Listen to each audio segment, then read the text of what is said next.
So too do the attendants. But you're in the shadow of Westgate. Early in the night, here on this ship called the Silent Stanza, a carrack, which is like a small galleon.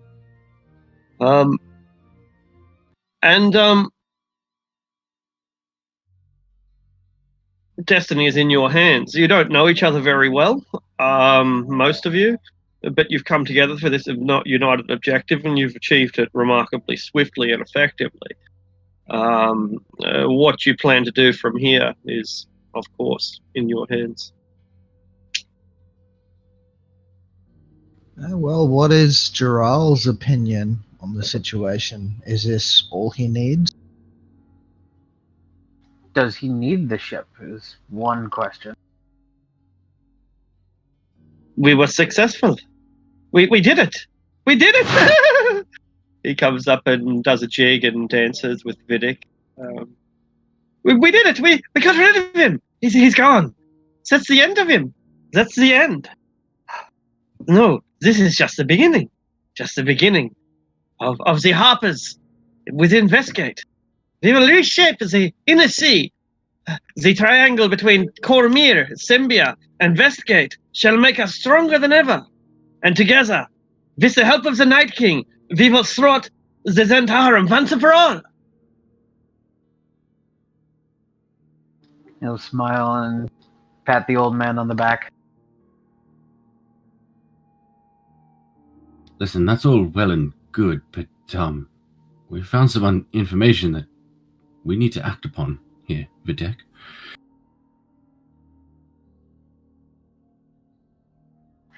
Indeed.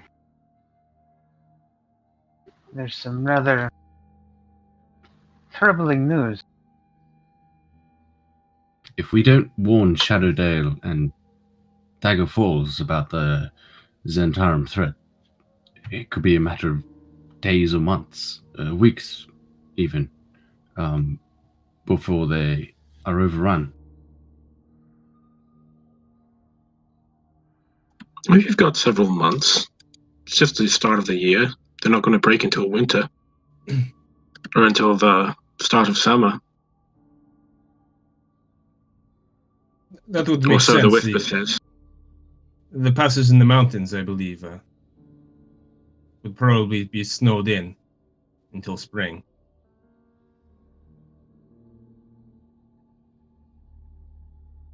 However, I do agree. I think it's in our best interest to send a missive as soon as possible.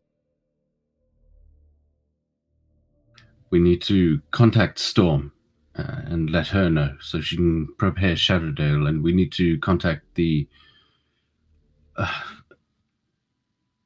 what was his name? Randall, I believe, in Dagger Falls? Randall Morn. Ah, yes, Randall. You would be the man to talk to. We need to warn them soon so they can have that time to prepare. And I think we also need to go about saving the Dale's best hope from hell.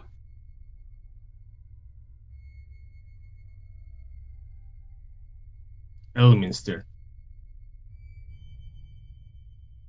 If these I must say, my friend, reports are that's to not be the task I believed, am then looking Elminster forward is to. our own. Sorry. I was just saying it's not the task I'm looking forward to. Going to hell and back, it's intimidating, but you know what? It's the things legends are made of. My name will ring throughout time. I say we go rescue him as soon as possible. Perhaps he can aid us in some of these other problems that are plaguing the world. The problem still remains on how we get to him. We need to find the city gate of damnation. And to get there, we need to pass through the Outer Lands. through the Outlands.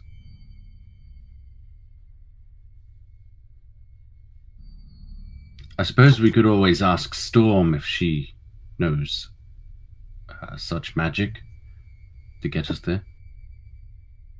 I turn to the newcomers. Has any of you ever been to the Outlands? By the Outlands, you're speaking of hell? Hell. That's a no. No. Well, I think The Outlands, as far as I understand, are a collection of planes that, if the Great Wheel cosmology is to be believed, all circle around a inner plane. It's difficult to explain, but we need to find a way to get there, and there are no means on the material plane other than magic. what we can't just walk there. Exactly. I mean, Kind of like Ravenloft. I mean, Oh, I'm not going to help you at all in this. I don't want to, at the very least. But I'm looking at your answer dead in the, paper. And he holds up the Cormyrean Symbia page. Well, I was going to say I may not have been before, but my circle does handle some planar matters, and, well, planar travel is something that might be possible. You're speaking of Vandergast, Guy. Of course. You know, we could look for him. He would certainly have the means to do it, right? He is a court wizard of Cormyr. Was.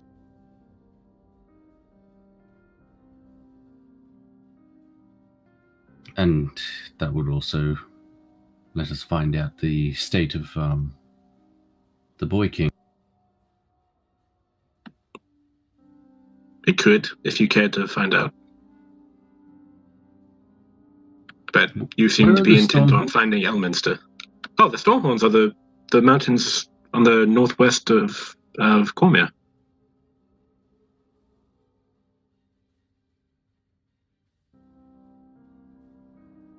In between the Stormlands and the Stonelands and Arabelle, more or less. They're quite big, though. Cormyr has two mountain ranges of prominence. The Stormhorns in the west that separate Cormyr from the Stonelands, and the Thunder Peaks in the east that separate it from Sembia. Yeah. And the Thunder Peaks are home to dwarves, right?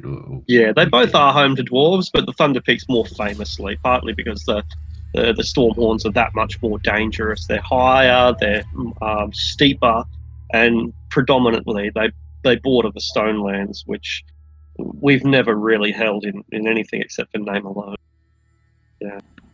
Everyone from the first party make an intelligence check. We If I of can course have go on travelled this for through. just a second. We've travelled through the Thunder Peaks. We've also travelled through the Stormhorns, but that's another story. Anyway. Is this something you want the party to do Yeah. on behalf of Brotor? No, just those of you who are from the original party, I'd like y'all to make one. Cool. If I can co-opt it for just a sec. Yeah, absolutely, man. Absolutely. Please go ahead.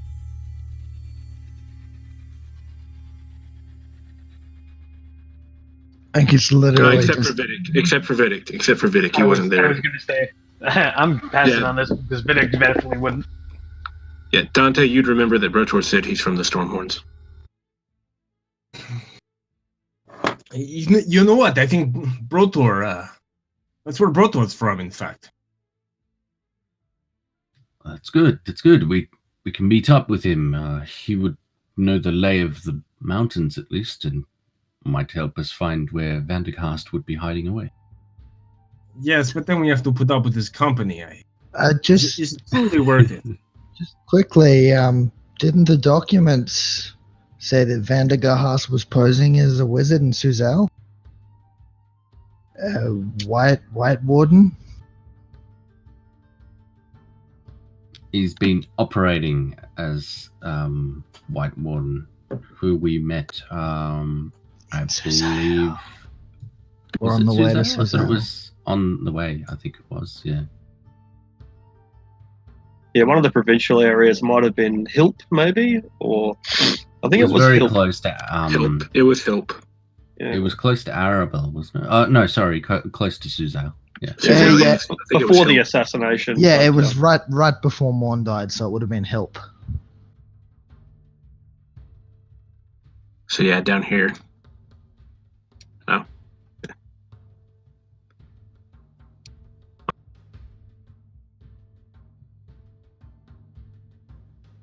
Well, what do you want to do here, Videk? And Jaral, I suppose. We obviously have an urgent mission here to head back to Zuzail and report what we found out, and meet up with our friends. But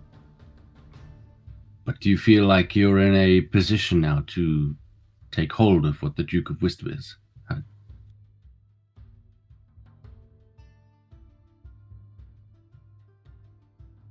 Oh, sorry. Were you? I was reading something else. If you were. Yeah, I was just asking Jaral if he feels like he's in a good position now. I am actually quite worried. I wonder what the Night King knows and what his responsible be to all of this. Perhaps we should explain it to him. We should justify our actions together.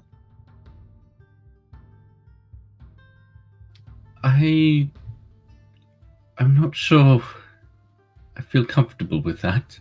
Safety in numbers. We are in this together now. Yes, I think it is best if we confront the Night King together and explain to him why this was necessary and in his own best interest. And if he does not see it your way?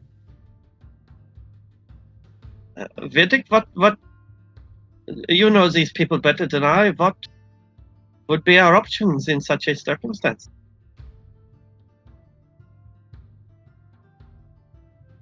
So you're telling me we just risked our lives for something you're not even sure about? I am sure that this was in the interest of the Harpers. Of that, I can be certain, and that must mean that you are happy with the results. Can you not see that the Harpers are stronger now than ever before, and we have removed a terrible villain from Westgate who could have had an influence over the Inner Sea and beyond? I don't care for your reasons, but we assisted you because you were sure of this choice. This was your choice to make, and we helped you because of that. If this was your choice, you should not be afraid to approach the king yourself, as we helped you and you wanted this position. It is great for the Harpers. I see no reason that it's not the reasons that I'm disturbed by, but just being quite frank, it is what it is. Your lack of faith disturbs us. Well, we have achieved something great here. Can you not see? This is now we shall all be united in our celebration and united in our defense of our actions. I mean, Videk, he does sort of have a point. Perhaps a show of power that we aren't to be trifled with, and that as long as Jaral keeps his position, the Night King won't find any more trouble from us. I'm sure if we rattle our swords at him a few times, the Night King will bow. I wouldn't rattle swords. At the very least, I think you're right. I think, at the very least, I intend to see this through. I've come this far. I won't step aside at this point. Well, he'll find out my complicity sooner or later, so might as well do it now. Before that, though, we need a contingency in case we do come into trouble or we find ourselves otherwise indisposed. This information we've come across needs to make it to the right hand. Whose hands are those? Well, the only name I can think of is Alistair.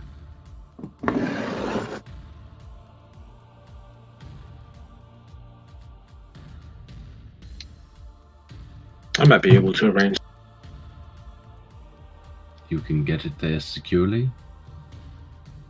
More or less.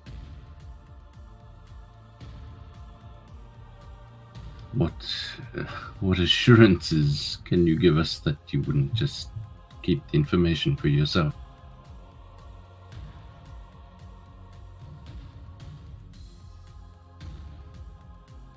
None, really. Well, it should be copied nonetheless. If you guys are going to keep this, and if you do have a copy, and then whatever Guy does with the information, it kind of means it does not. I wouldn't personally trust you, and look straight at Guy, and it's like, no offense, but you just betrayed that person over there who was dead. So, you don't got much to show for it here. I'm not going to do it 'cause I don't know anyone, and I don't have sending. I'm assuming no one else here knows sending? No. Perrin had that spell for us when he was with us, but he went back to Suzanne with the rest.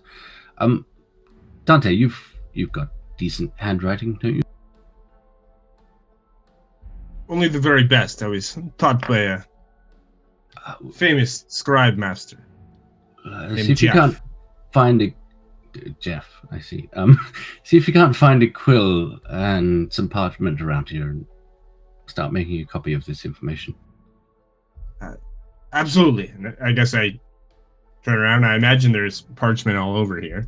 There certainly is, and writing equipment.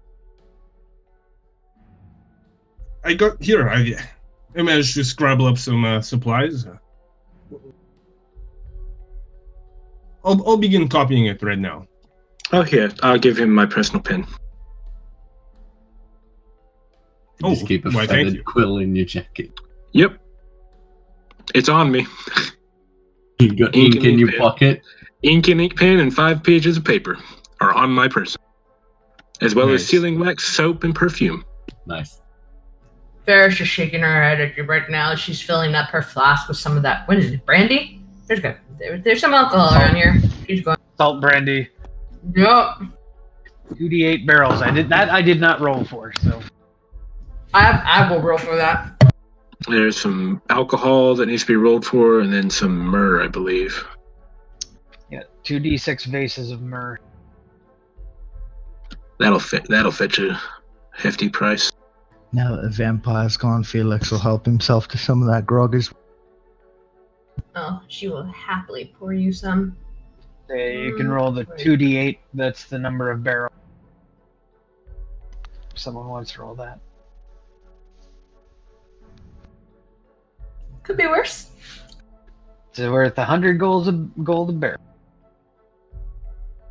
Now, while Dante is copying down that information, Videk, we also need to secure passage back to Zuzail. Seeing as we don't have the means to travel there magically, it might take us a week or two to get back. On that note, Ferris, before you continue, I will accompany you to Zuzail and until your friends join up with you, but I will stay and monitor the situation between the Shar and the Netherese, because to me that is a very much a personal issue. So I can keep tabs with you guys on that when we come to that. And then she continues drinking. On traveling back to Zuzail, I might have a way, but do you know how far across the ocean is between here and... Do you not? No. Well, pull out one of the charts. Well, if we look at the neck of the Dragonmere, I suppose it would only be a couple of 1,000 feet at most, right? We literally have one of the inner sea shipping charts as one of the maps that's on this. It sure is.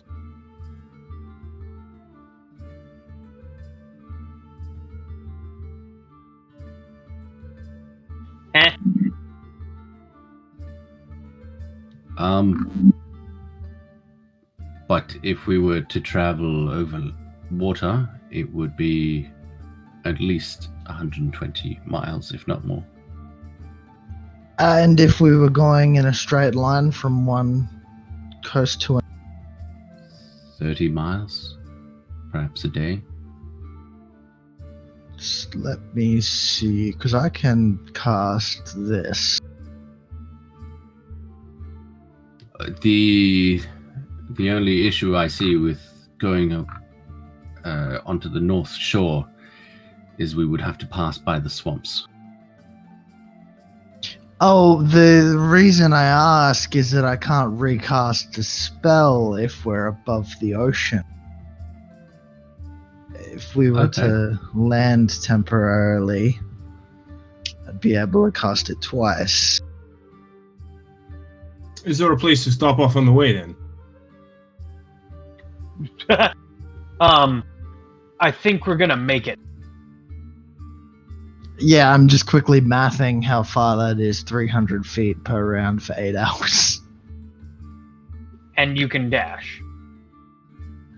You can't dash while doing long distance traveling by rules as written, but I guess you can ask Ark. Okay, that's true. Because if you dash every 6 seconds for 8 hours straight, you'd probably die of That's exhaustion. Yeah. Yeah, no, I think long distance is Constitution, right? I don't know Yeah. how it works when you're nothing but a wisp. It's a good Yeah. question though. How do you go faster? I mean, How do you exert more energy? How do you dash as a... How do you become exhausted? You eat a bag of beans before you go into mist form. Ride the wind. Exactly. Yeah, well, let's do that then. We can just fly around the shore, at the very least. Alright, so you can go about 34 miles in So- an hour times 8 hours. So basically, all you need to do is just take the normal travel distance, which is times 10, because it's the normal speed is 30 feet. Oh. What's the normal travel distance? And I'll just use that. I mean, I calculated it out that traveling at 300 feet, you can go 272 miles in 8 hours. But I believe a normal walking travel is anywhere from 20 to 30 miles. Yeah, that's right. It's about 30 miles. So the translation you've got of roughly 10 times that, or 270 miles, is pretty much accurate. Yeah. If you're traveling at 300 feet per round, double walking speed, yeah, you'll travel at 250, 300 miles per hour. Alright, yeah. So. that's well within the. That's Yeah, well that can- within. That can get us to Suzal M1 casting. Or at least pretty damn close. That's a that'll powerful get us. spell. I mean, Pretty it's no teleportation circle, but it does help. Probably safer than, often flying in the sky can be very dangerous, particularly around mountains, but over the sea, there'll be birds. There'll still be birds and wyverns and stuff.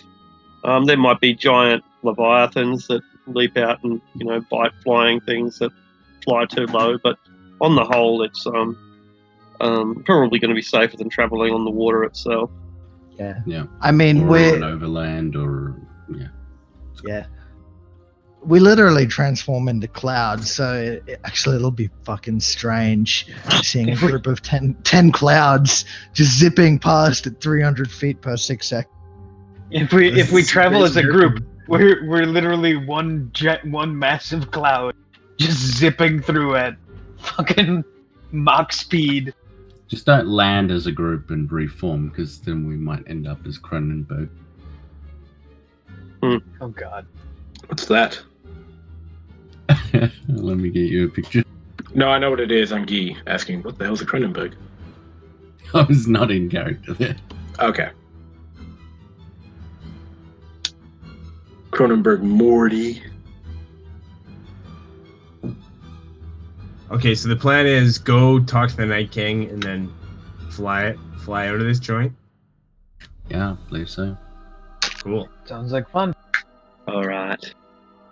And as you formulate your plan and decide on it,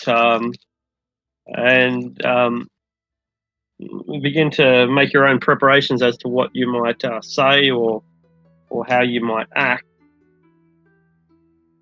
a shadowy form begins to coalesce in the head chair at the table.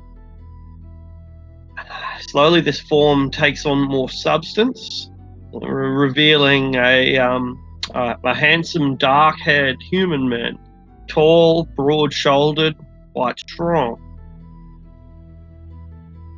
Oh, fuck. You've been used the same picture. God damn it! Um, I love the consistency, though. Exactly. And as this entity forms in front of your very eyes, Joral throws himself down onto his knees. Oh, sire, welcome, sire. Please look upon our works and be pleased. How does everyone react? I'm a little shocked at how much he's prostrating himself, so I'm gonna sort of try and put an end to this and pick him up off the ground. Get a hold of yourself, man. This is my first time ever seeing this person. I'd say so. Unless he's had a reason to make you fear him. If there was a reason that he needed to bring you before him so that he could publicly, he could execute someone. I just happened to be executing this guy today. Glad you could show up as I eviscerate him with barbed wire. Why don't you take a seat? So maybe you have seen him in such a circumstance once before, but apart from that, this will be your only audience. Is this the Night King? It is. I'm gonna kneel. Videk has a different expression. You! He acknowledges the actions of Or and Yorshka, and he looks at Videk and says, "It is I. Welcome to my domain."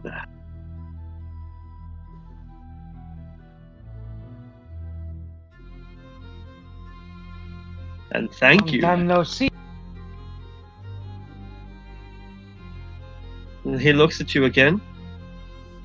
I beg your pardon?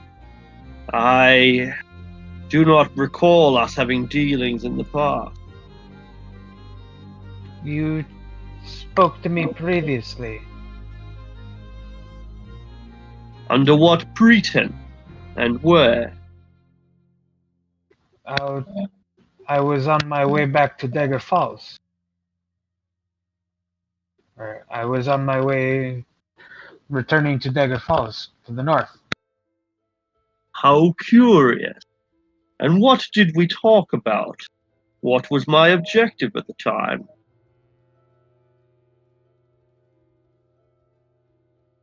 You told me to visit you at the Citadel of the Raven. I? Visit me at the Citadel of... How ironic. How ironic indeed. For that is ultimately where I intend to send you. Ha! Well... Videk, do you know this man? I've spoken with him before.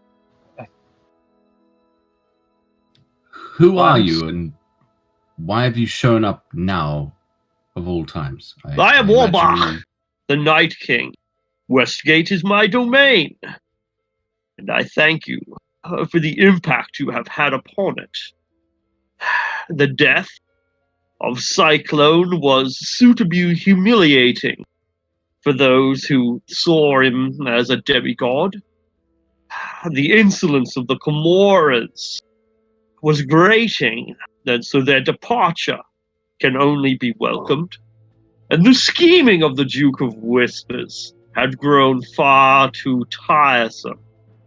And I am glad that you had the wisdom to do with him as I would ask you. So thank you.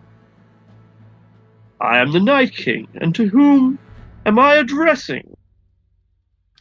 I am Yeah. Arathid Lardrageth Ilithir.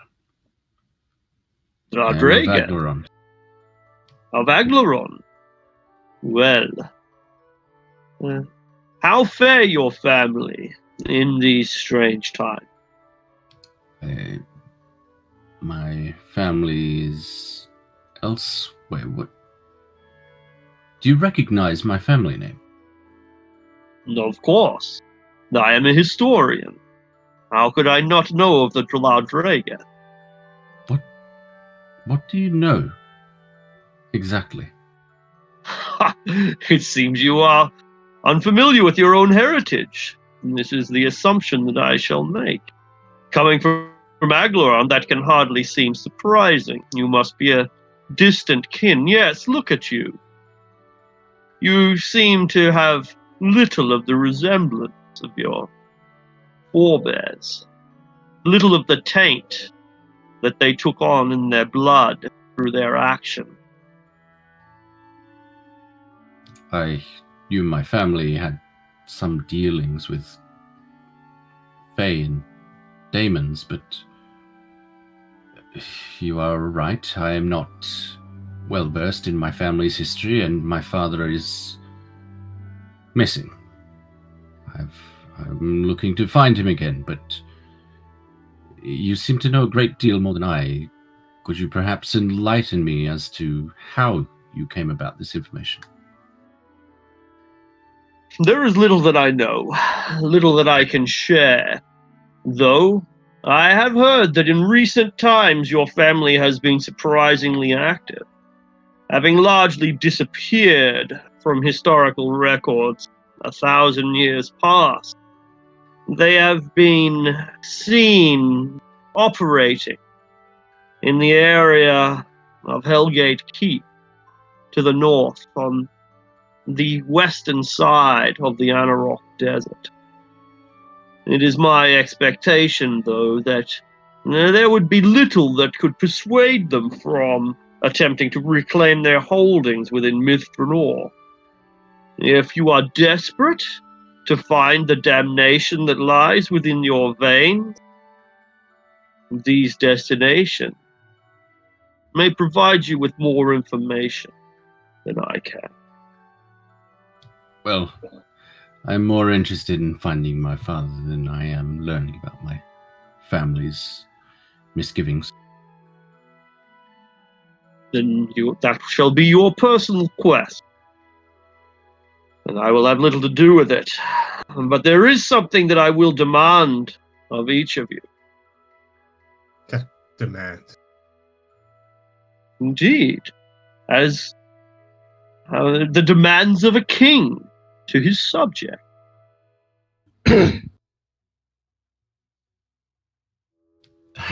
We are not your subjects. We came here to do one job, and we found it and completed it. Giral, now, with our aid, has deposed this scheming Duke of Whispers. By your own admission, you did not like him. Therefore, Giral would be a worthwhile candidate to take his place, don't you think? Not my subject. I cannot argue with the legality of this. Westgate. Indeed, you speak accurately. You are foreigners visiting my city at my pleasure. And it is pleasure that I feel, having met you all. And for this pleasure, I will reward you with this, the Silent Stanza, a ship, nay, a trophy of your victories here in the greatest city in Faerûn. And also for you, Lord Mora, I will make right the injustices of the past. I will offer you the Camorra estate. It shall be yours, for I long for you to return and make Westgate your home in the future.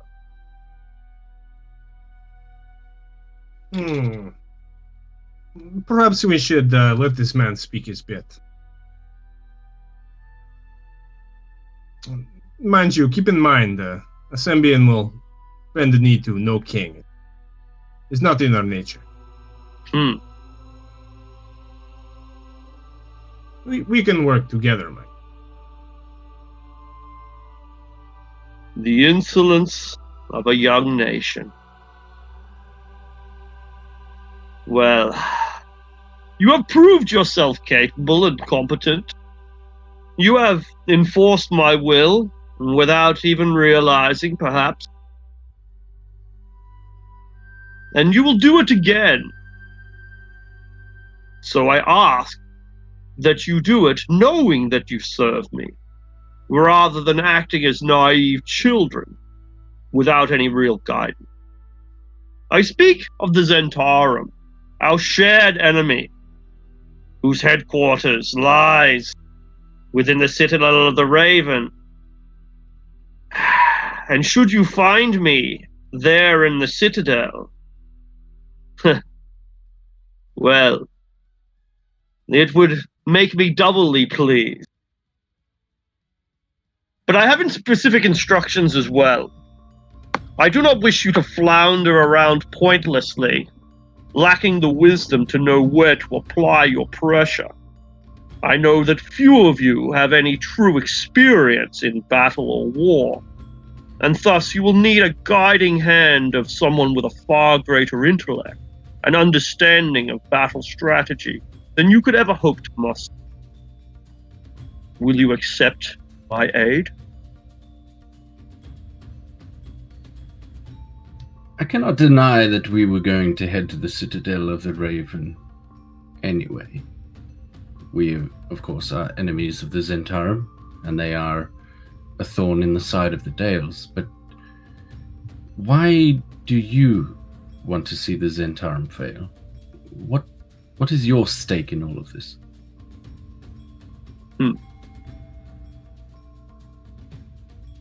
The Zentarum and I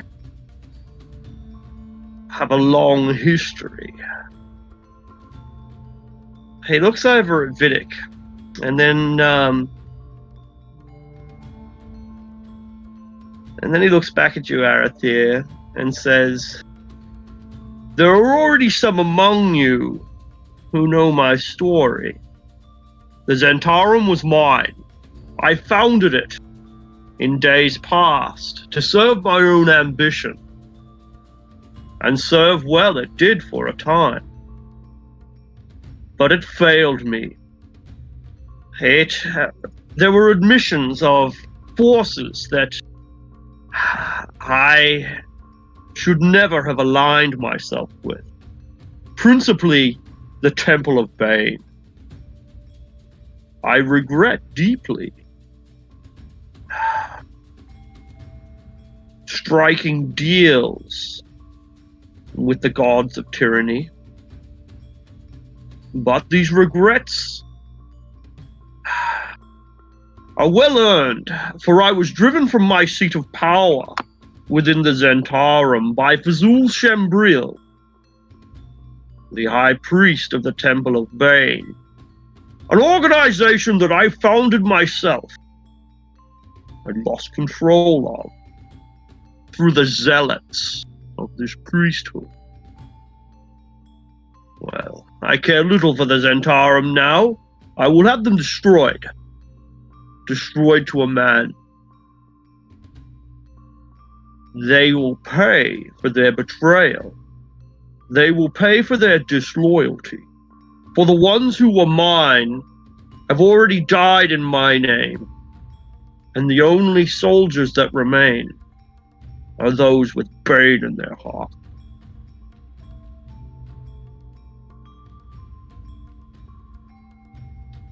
And you want us to go up there and kill this Fazul?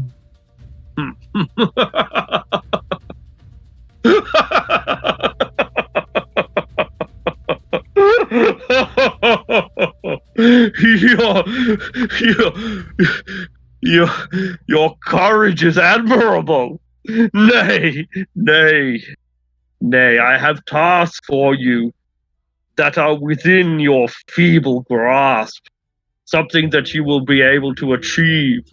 I do not ask of you to change the world.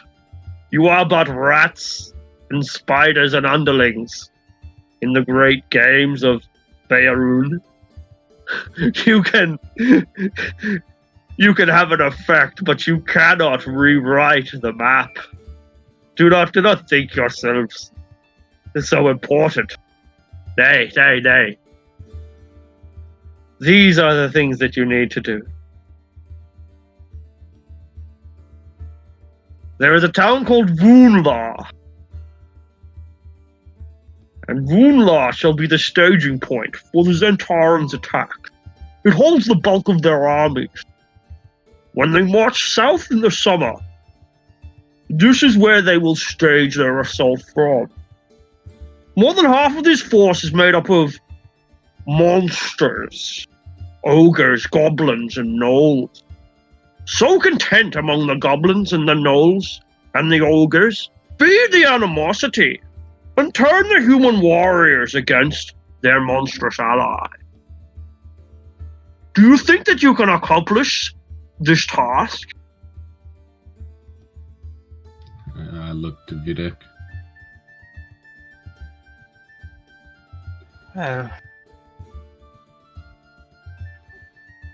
I helped bring Voonlar to the ground once.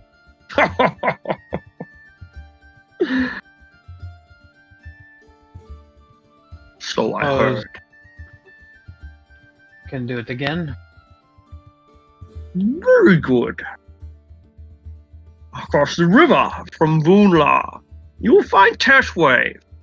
It is the last Zent stronghold before Camp Shembril in the edge of Anarok. It is a crucial way stop, a crucial trading point of Teshwave, but it is threatened by the lycanthropes of the border forest. The Zentarum have been forging silver weapons here to thwart these enemies, these servants of Malar. Sabotage or corrupt the smelting process, destroy the forge, and deny the Zentarum this advantage. Open up a war on another front.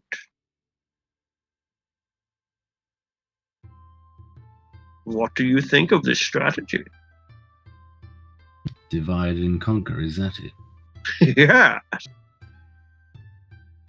I think it's a bold strategy from a man whose intellect got them kicked out of the Zentarum, but it could work. I will enjoy your nights when you are dwelling here, Dante Mora. When you are finally reduced to nothing and forced to come crawling on your knees and begging for my sanctuary, I will enjoy those nights. But let us talk now of Zental Keep, the famous city of Zental Keep on the Moonsea. It lies in ruins, a full 3 quarters given over to banned monsters and rogue devils. But the Temple of Bane holds onto the city by a thread. Annihilate the Temple of Bane, destroy the priesthood to a man, and the city will fall into chaos. True, this will have little strategic effect, as the Zentarum placed little value on Zental Keep. But it would be humiliating and demoralizing for the Zentarum to lose control of the very city from which they pull their name. What do you think of this psychological warfare?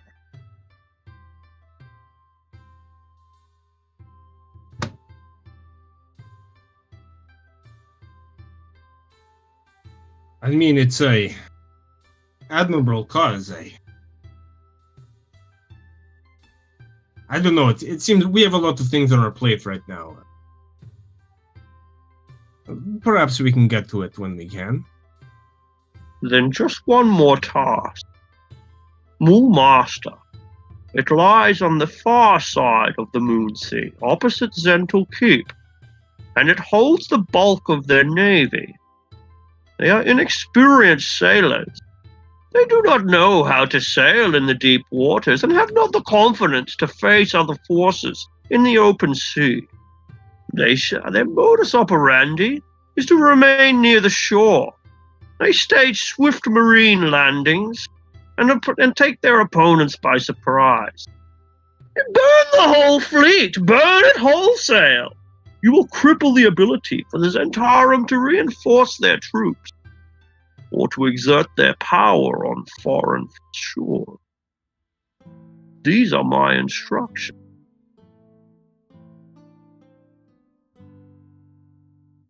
What do you think, Videk? I mean, our goals align for the most part, but I'm a bit wary about not working for, but working with one such as he.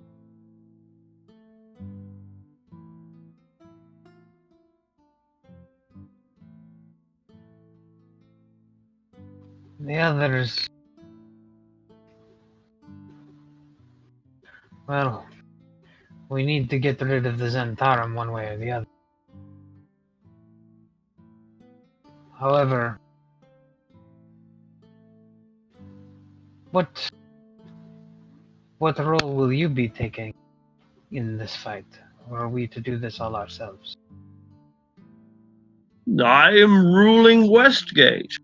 It will be my responsibility to make sure that they do not inhabit the inner sea or extend their tendrils towards the south. I care little for the fate of Shadowdale or Dagger Falls. I will not lie to you.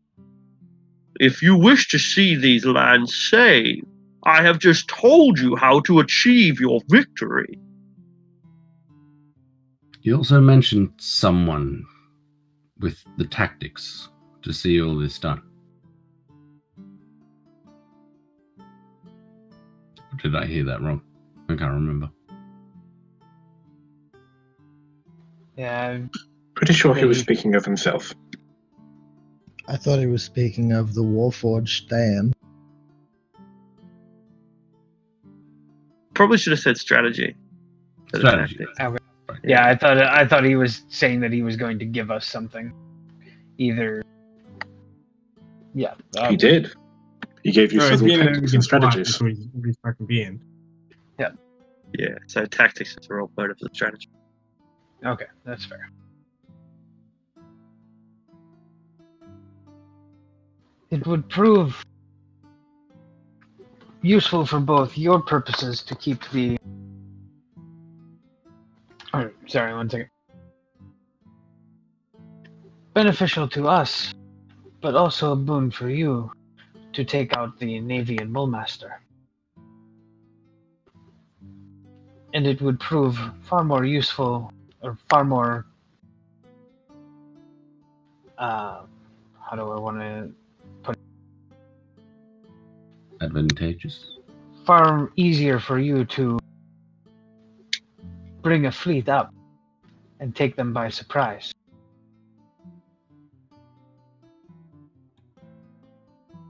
They would not expect you to bring in the attack to them. Fleets are not hard things to miss.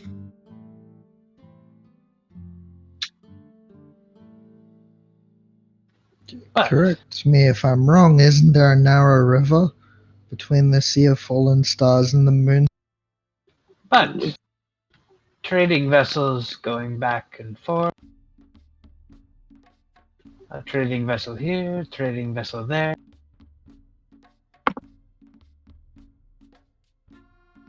Maybe one of them is simply loaded with barrels of oil and happens to explode in the middle of all the rest of it. Good luck in enacting your plan. Here is your tactician.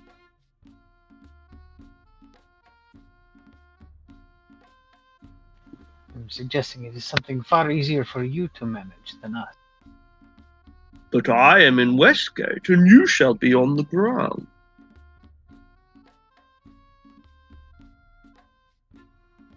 And you have access to the City of Trade. Very well. It looks as if my strategies are not welcomed. That's not When what we're the saying. gales fall, I shall raise a glass in memory of your folly.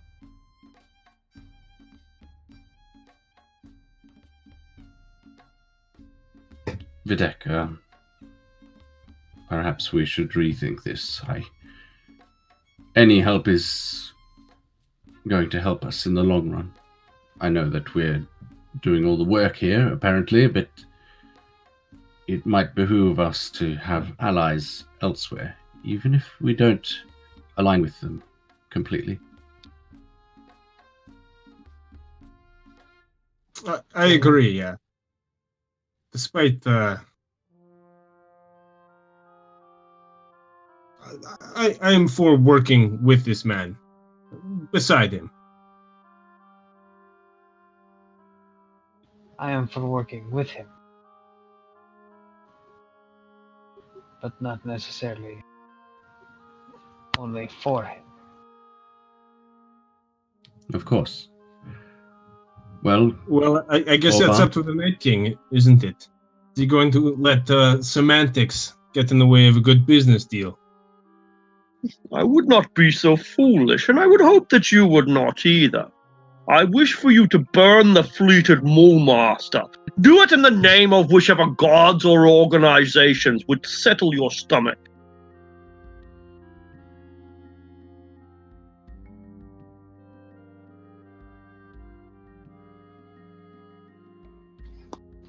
Surely you can find some way to lend us some assistance then, beyond words.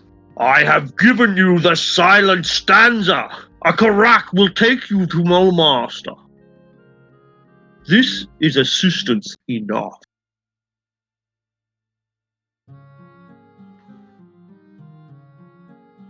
it would get us up there, but we have friends in Suzail, which we must meet up with. Interestingly enough, you can travel both to Suzail and Mulmaster with the silent stanza. Perchance you may dock in Westgate on your way past. I'll keep the pier open for you. What do you think, everyone? We will need time to discuss this, but I think for the most part, since our goals are aligned, we will work with each other for the moment to see our goals met. Time For is the of time the being. essence. The summer will come soon enough. Whether you are prepared for the war or not will depend largely on how much wisdom you see in my strategy.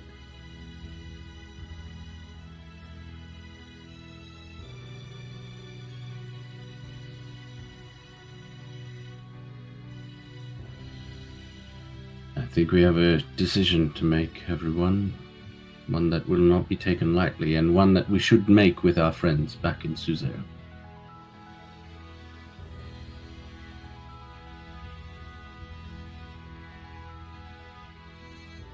I agree. Very well then. We'll go pick up our friends and touch base when we pass back for Westgate. Very well. And I think we should take the Karak with us. Gerald, Yes. if you don't mind a long traveling to Suzail.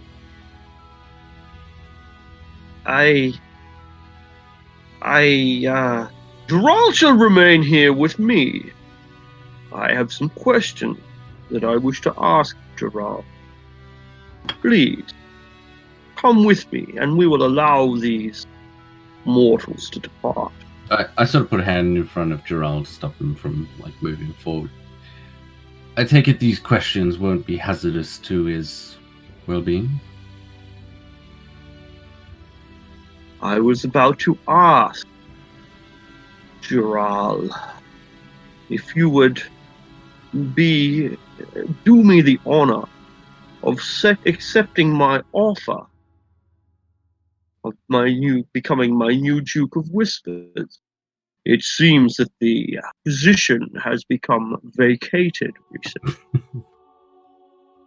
Yes, of course, my lord. I would like nothing more than to serve you and to provide the information that we need to bring the stability to Vestgate and to destroy the Zentarum once and for all.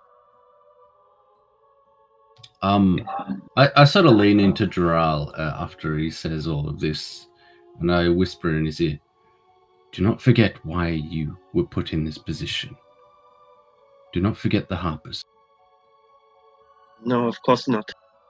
The Harpers have been who I have identified as for as long as I can remember. There has never been a more important organization than the Harpers. And there has never been a time greater of need than now. All right. But do not hold secrets from the Harpers just because it may inconvenience the Night King. Do not presume to give me instruction. You are little more than a stranger to me. You're right. You're right. I should not be doing so, but you have to understand that my friends are in the Harpers, and your position could mean if they are in danger or if they are not. And you have to understand something too, Half-Elf. You must look after Vidic no matter what you do. He is far more important to the Harpers than you would ever be. If there is ever a moment when you two come into conflict, you must submit to his will. Do you understand? I don't answer back to him verbally, but I sort of look to Vidak and then back to Dural. And I have this sort of confused look on my face, but I'll give him a nod of understanding. Good man. Well, if you have cried your goodbyes... Not yet, sire. Vidic, thank you for traveling across the world in search of me. Thank you for giving up your youth to find an old man. And I am sorry for what you found.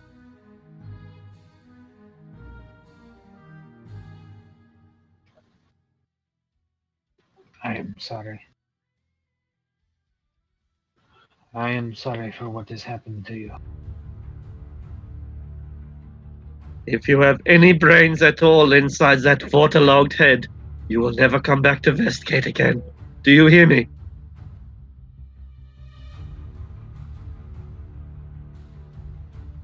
Take care of yourself, old man. She waits you, Vidic. She waits you in the dark.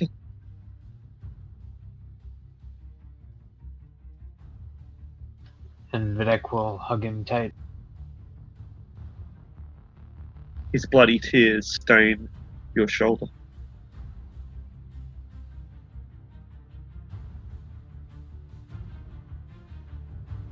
I am touched. The son you never had and never will.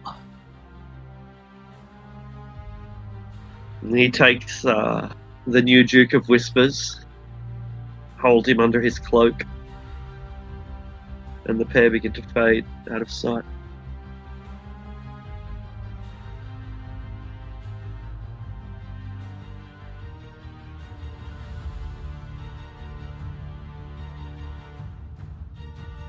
What the hell was that, Vidic?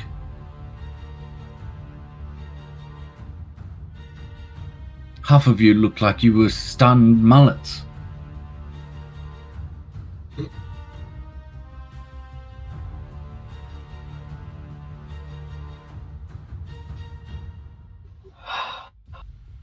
You do understand who that was, right? The Night King, he mentioned as much. I know he's probably a vampire, but surely his reach is not that far. And that whole thing about starting the Zentarum, that did not get through your thick. Sounded like he was kicked out. Couldn't have been that powerful if he was made redundant.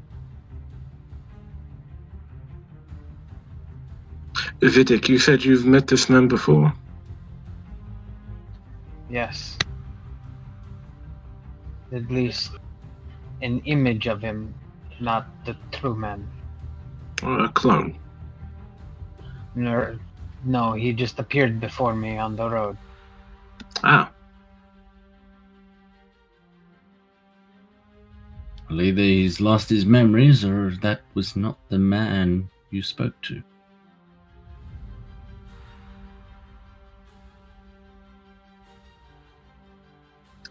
Manchun is wide known, right? This is out of character. Yeah. You'd still need a history The check clone to thing. no. Okay. Oh no, the clone thing absolutely not. No, that's not common. That's not common. Okay, never mind. But regardless of who he is or what he is, if his information is true, then he's given us the means to dismantle the Zentarum invasion. The problem remains, though, that this Night King is some unknown. While I'm sure he's powerful, he doesn't exactly seem the type to hold his word. And I would much rather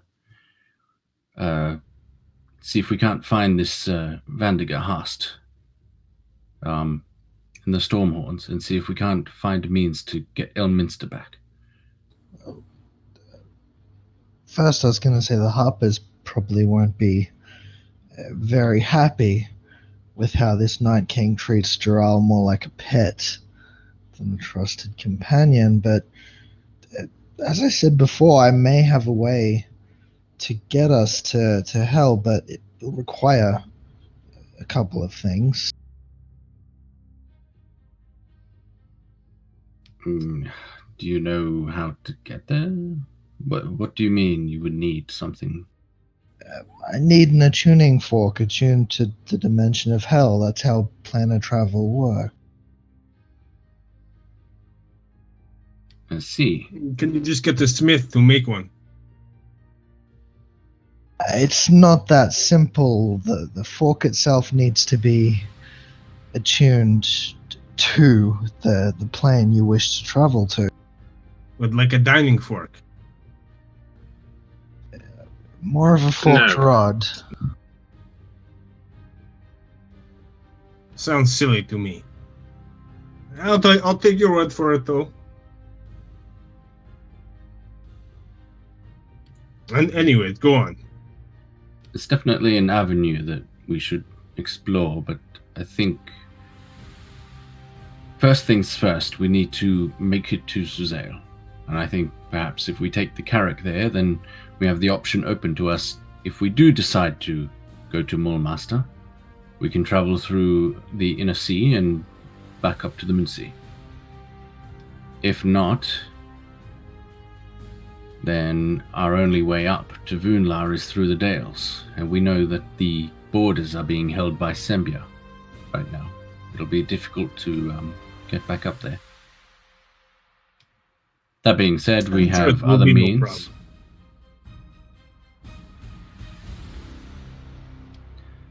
Look, first things first, let's make it to Suzail. How do we plan to get there? Do we take the Carrack, or shall we use Felix's means of transportation? Well, we've got the ship. I'd prefer to use that. Flying is, not to say unreliable, but I've had troubles with it before.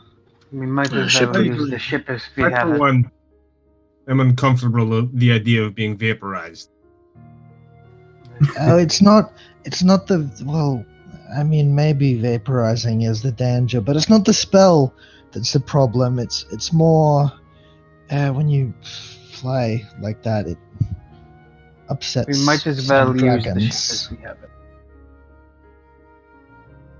Dragons? Yes. Okay, let's just take the ship then. A ship will require a crew.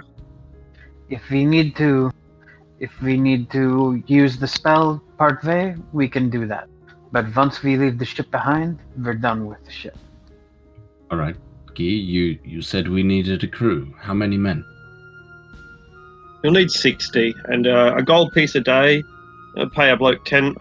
Pay a wage, a 10-day wage. That's 10 gold pieces for 6 fires, 600 gold pieces. So, I have a very bad understanding of how large a carrack is. 60 men for a carrack. Pretty It's a big. large It's ship, I guess. Carrack That's is a right. large ship. It's a small galleon. Yeah, you know how big galleons are roughly, like what the Spanish Yeah. used in the. Yeah, so it's not as big as that. So it's not as big as the Endurance, but the Endurance was a big ship. This is but it's only one step down. It's like a technological level behind the galleon, so it's not because Faerun isn't as advanced as Ravenloft. Hmm. So yeah, it's But it's a warship, right? It's a warship, man. Yeah, it's a warship. It's one of the premier warships of the Inner Sea. There are bigger ships, but this is like a destroyer compared to a battleship. It's not the biggest class, but it's up there. Kind of, it has almost the same firepower as a galleon, but the maneuverability of like a brigantine or something. Maybe, I don't know. Actually, I don't actually know the details, but that might be correct. Yeah. Well, fortunately, and Videk will go over to one of the chests and like pop it open and like take out a handful of gold coins. We should be able to hire a crew pretty easily. That's a carrack. They're proportionally they're a bit It's Kinda like from deeper. a comic book. yeah. No, I mean that's exaggerated a bit for the image, but basically carracks are they're kind of taller while being shorter than a lot of ships. Proportionally, they look really odd, but it does make them more maneuverable. Okay. Alright, so we can just take the 600 gold out of the probably the funds we got from this ship, Yeah. I would say. Guy, you Unless say someone's not coming. You say you work on the docks, right? You well versed on what comes and goes throughout the port? Oh, of course. You think you could find us the men to man this vessel? I could point you in the direction to find the men. Suppose that's a starting point. What time is it now? Because we came here in the evening, right? Yeah, it's late at night. So it's not midnight yet, but it's the hour of the wolf. It's late at night. You'd be unlikely if you want to get a crew tonight. It'd cost you double. Let's just sleep on it. I think spend the night on the ship, maybe sorting out all of the stuff we found, and then in the morning, take one of the dinghies to the port, to the docks, and find Getting rid of all the skeletons before we have to bring crews on board. Yeah. Throw them overboard. It's easy work getting this crew in the morning. Like when they hear that you're willing to pay for a full 10 days rather than just however long the journey takes, they're happy. 10 gold pieces will give them a good time in Suzail, and they're confident that they'll be able to find another ship to get them home if you guys don't want them. Some of them are from Cormia, so the sailor's life, it's a bit like that, isn't it? If you don't have a permanent crew, you take what you can get, you get your money, you blow it when you hit dock, and then you pray that some captain takes you on board again. So sailors really are the original backpack. Yeah, you get to see the world, but it's hard work.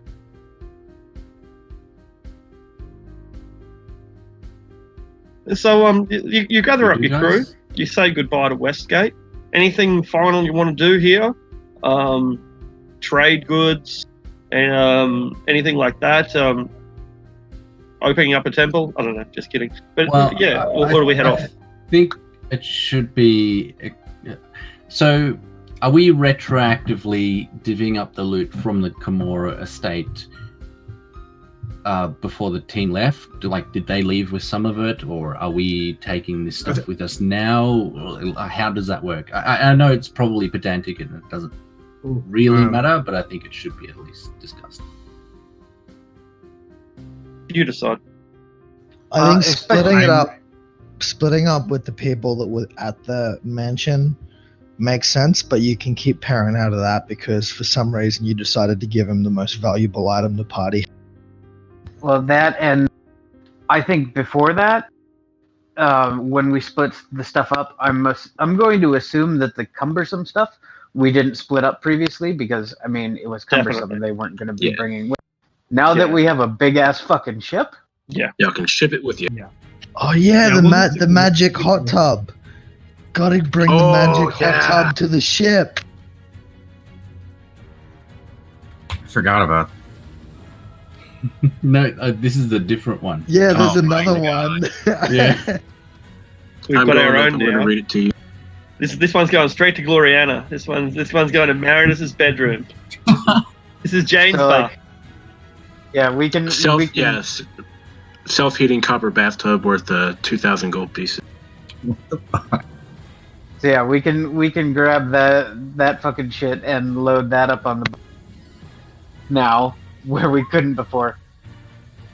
All right. Well, how long is that going to take us? A day or two? Yeah, that's right. You'll be ready to sail by nightfall.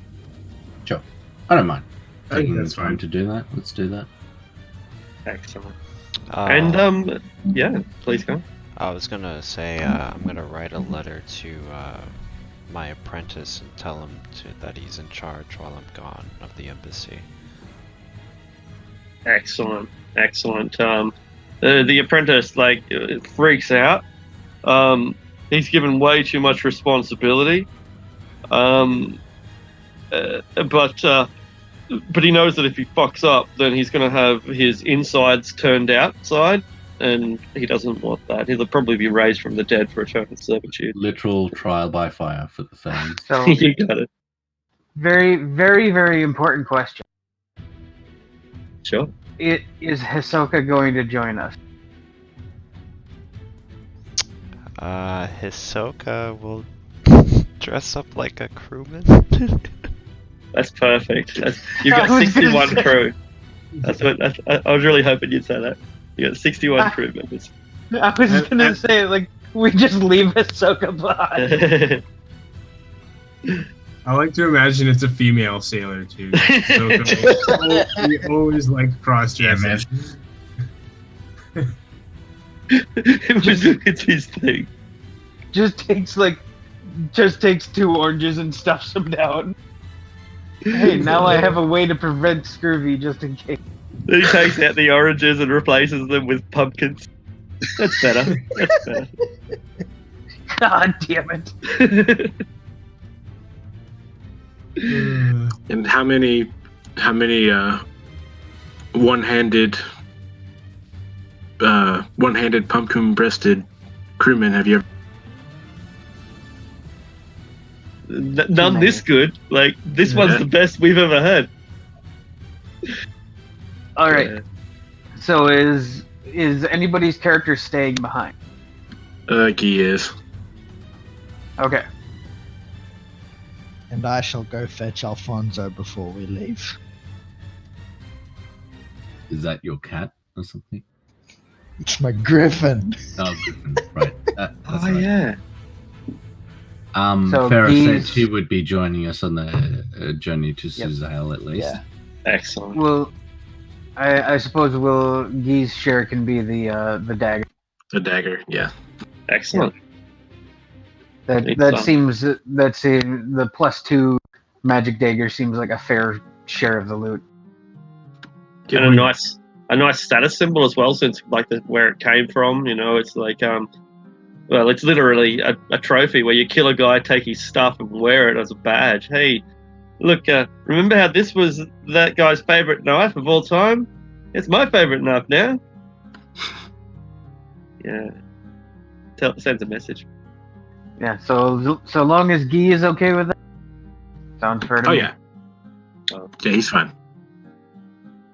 We sail away from Westgate, never to return. And we arrive in Suzail after 5 or 6 days of pleasant sailing. And there is some activity on the water, but our warship, fully crewed, is not threatened in any serious manner. Please tell me we find those asshole pirates that shook us down previously. Unfortunately, Hey. no. We need to turn to our Back to the Sea of Fallen Stars campaign if we want to do that. But today we are reuniting the party in Suzanne. Oh no, I'm talking about the ones that shook us down when we came to West. Yeah, they probably went back to their base in the Pirate Isles by now. I think that's what Okay, he meant. That's No, they were the ones that were flying Westgate colors. I think Yeah, we're still but- pirates though. Yeah. the one Pirates normally fly the colors of the local city or area. That doesn't mean they're from Westgate. Yeah, I'm pretty sure it's a false flag. I can't remember now. But... Yep, false flag. So we make it back to Suzanne, and back on Cormyrian soil. Welcome home. Did the party wait for you guys? What were you guys doing? Here in Westgate, here in Suzanne. We were going to follow NPC Marinus off to Gloriana, but do we want to somewhat retcon that now that Cam's actually here for today? Perfect. So we'll just leave it up to Cam because, so Cam, basically, Marinus went back to Suzail with Perrin, Brotor, Asteria, and Dante's sister. Yeah. So then we'll leave what happened next to. Well, the princess can just have delayed the whole process. She needed to speak with Lord Marinus before leaving, and perhaps she's been engaged for several days with nary a chance to brief him. And so, Marinus, you're now standing before the throne. It's a private audience. She's holding court, but it's there's only a handful of people here.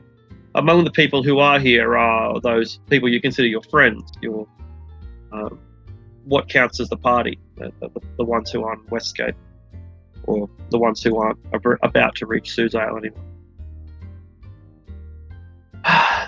Lord Marinus, Lord Rosaline, she says, the task I have given to you is insurmountable. I want to believe that you can achieve this. I tell myself that you can achieve this, but I fear that the task I have set before you is too much for any man. Cormyr has never been able to hold the Stonelands, and right now I am giving you Tilverton, which is just a ruin, and I expect you to govern all the way east along the Moonsea Ride to the edge of the Thunder Peaks. I fear that I might have erred in giving you this realm. I fear that I've asked too much of you. Forgive me, Princess. It would be true if I were but one man. But I am not.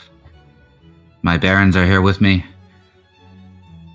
And what forces we can muster before we march on Gloriana, I will not be alone.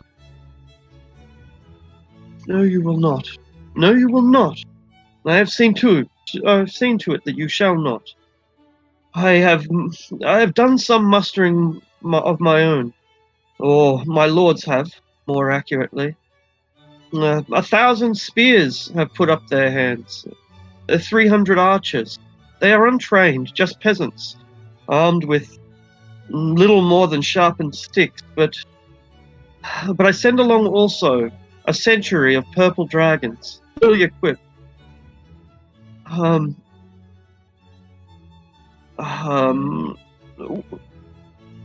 Hopefully, with these forces of spears and archers and professional soldiers, you will be able to begin taming these lands. It will be slow, but I believe we can formulate a plan to perhaps, within the next 8 months, take the Stormland. I mean, yeah, the stone lands, not stone lands. Very, very well. Very good. You certainly have some heroic individuals among your barons. I would not have given you this task if in my heart I did not believe it were your destiny. This is Azun's promise that we are enacting. My father wanted these lands to be within Cormyr. He wanted to protect these people. And you and I, we want the same. Princess, I must be frank with you. I trust my barons and my friends, my family with my life. However, I now go without the grace and guidance of Ilmater. I have lost him. And I am alone. My lord, there will be suffering enough in the days ahead. If it is Ilmater's will that you should suffer more before he shines his glory through you again, then I know that you will bear this burden. We will do what we must. Faith in you. Faith. And so you've got a small army. You've got your barons. I guess the quest is about to begin. Do we have any? Does the group plan to, I don't know, hire any mercenaries? Take any supplies? Organize any contracts? I don't know. These are, I guess, perhaps boring administrative tasks, and so they don't have to be done. But will you do that, or will you take your army and head north? I have no money, so for those that are here, I would ask if we do have the option of purchasing some amount of forces or extra. I gave Valeria. We haven't quite worked it out exactly, so I can't say how much. But I was planning to give her the money that got divvied up, Dante's portion of the Kimura estate, which would probably be a couple thousand. I don't know if that would actually buy much.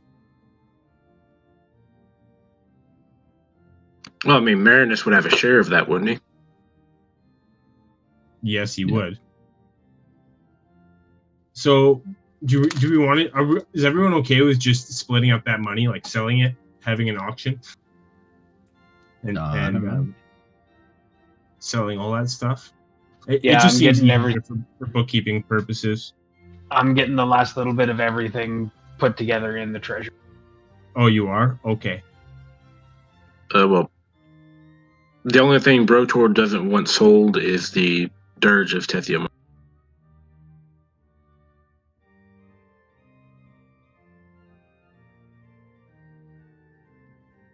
So speaking of Brotor, you're a hero, Brotor, and an inspiration for the dwarves. You might not have realized it, but your actions have garnered you some level of celebrity.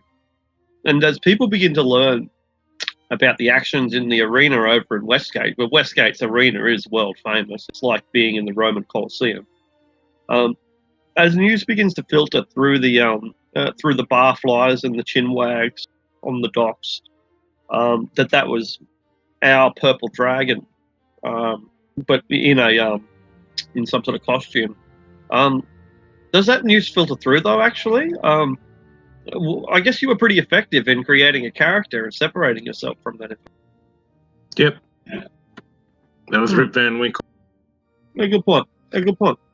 So scratch that, but even that aside, you're still a famous warrior among your people, and an inspiration to more than you realise, particularly among the young.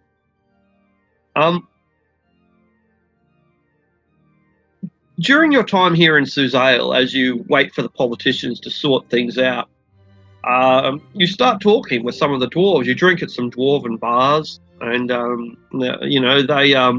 you're maybe surprised to learn that they know about you and that they heard about what happened at Arabelle.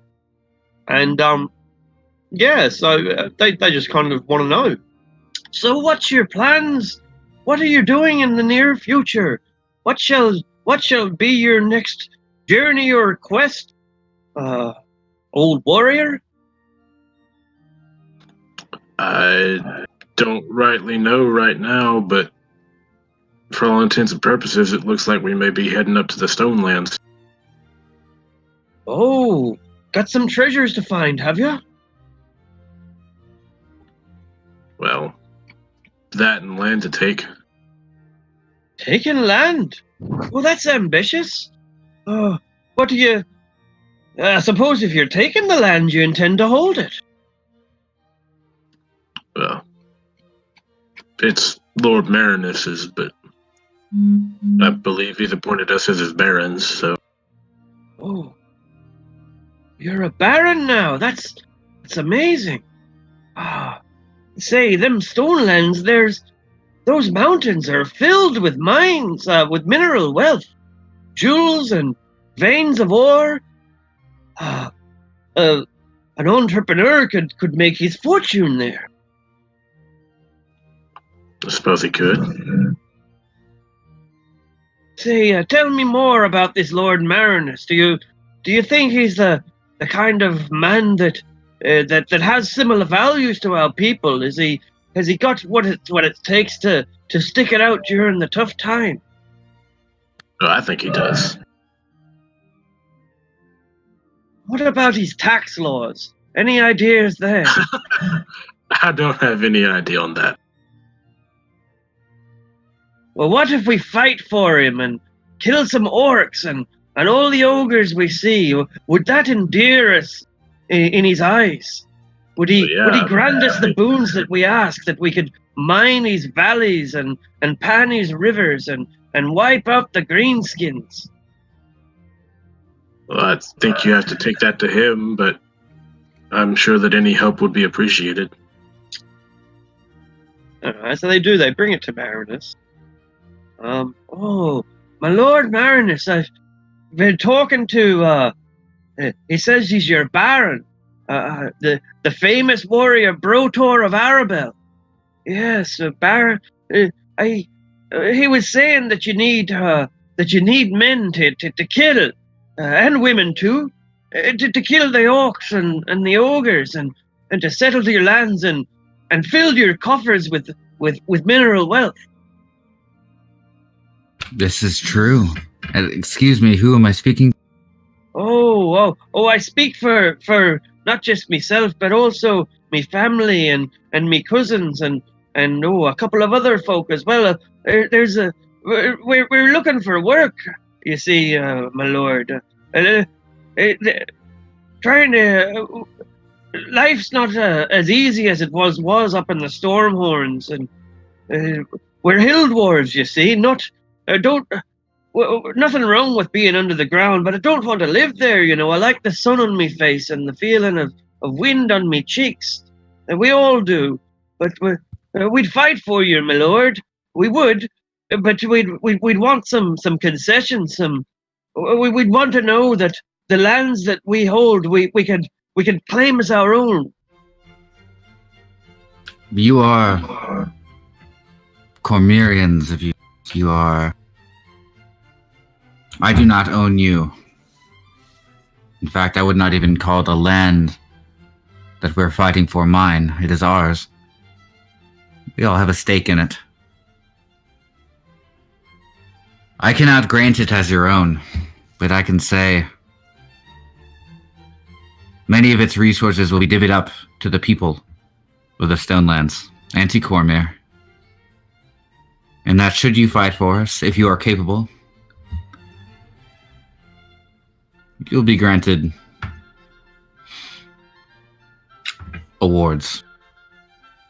Very good, my lord. I'm sure that you're fair and that when we log the trees, that you're not going to be upset because you're not some crazy elf friend who won't let us cut down trees or dig our mines. You're not like that, are you, my lord?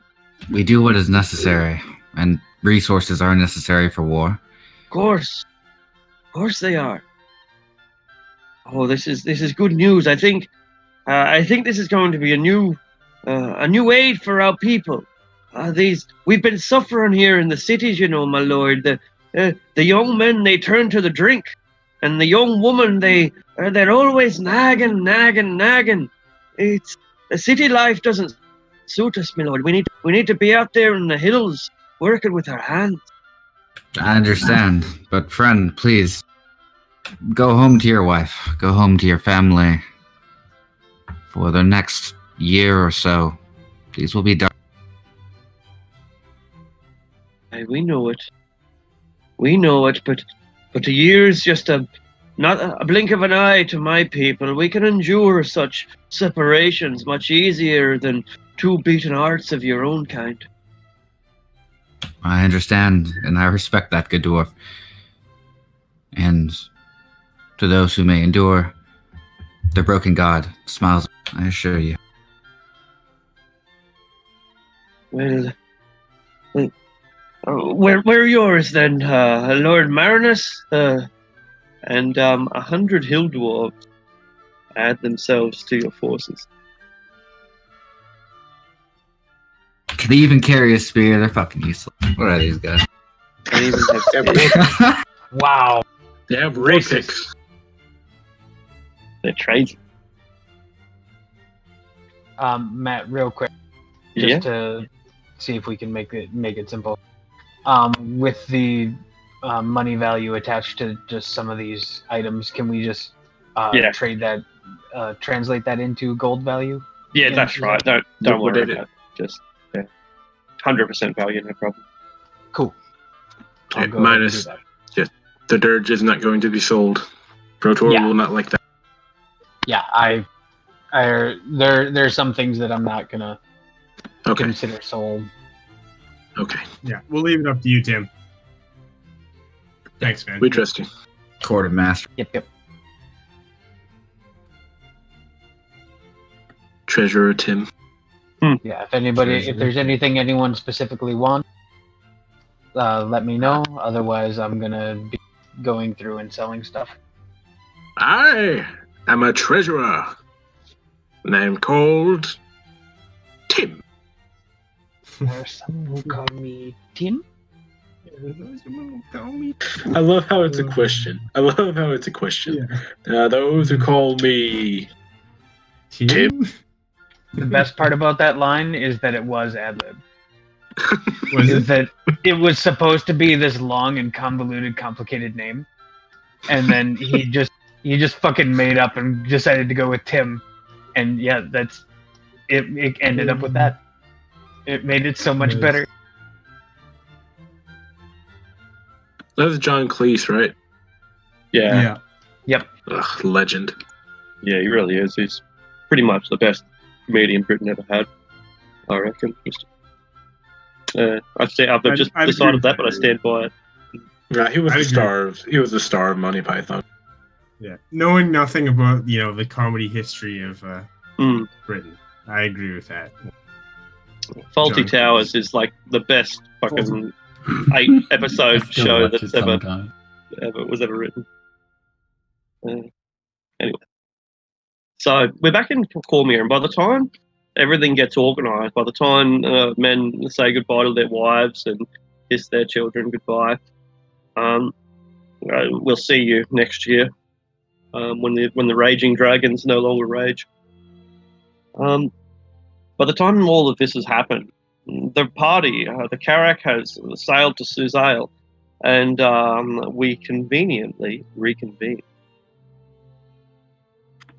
During that time, could we have gotten some equipment situated? Yeah. Absolutely. You've got like 5 to 10 days to buy plate mail, whatever else you want to buy, that sort of stuff. Okay. So the other question I have, going through here, on the ship that we got, there was just melee weapons, missile weapons. Yeah. Do you want me to just pick like generic average item value?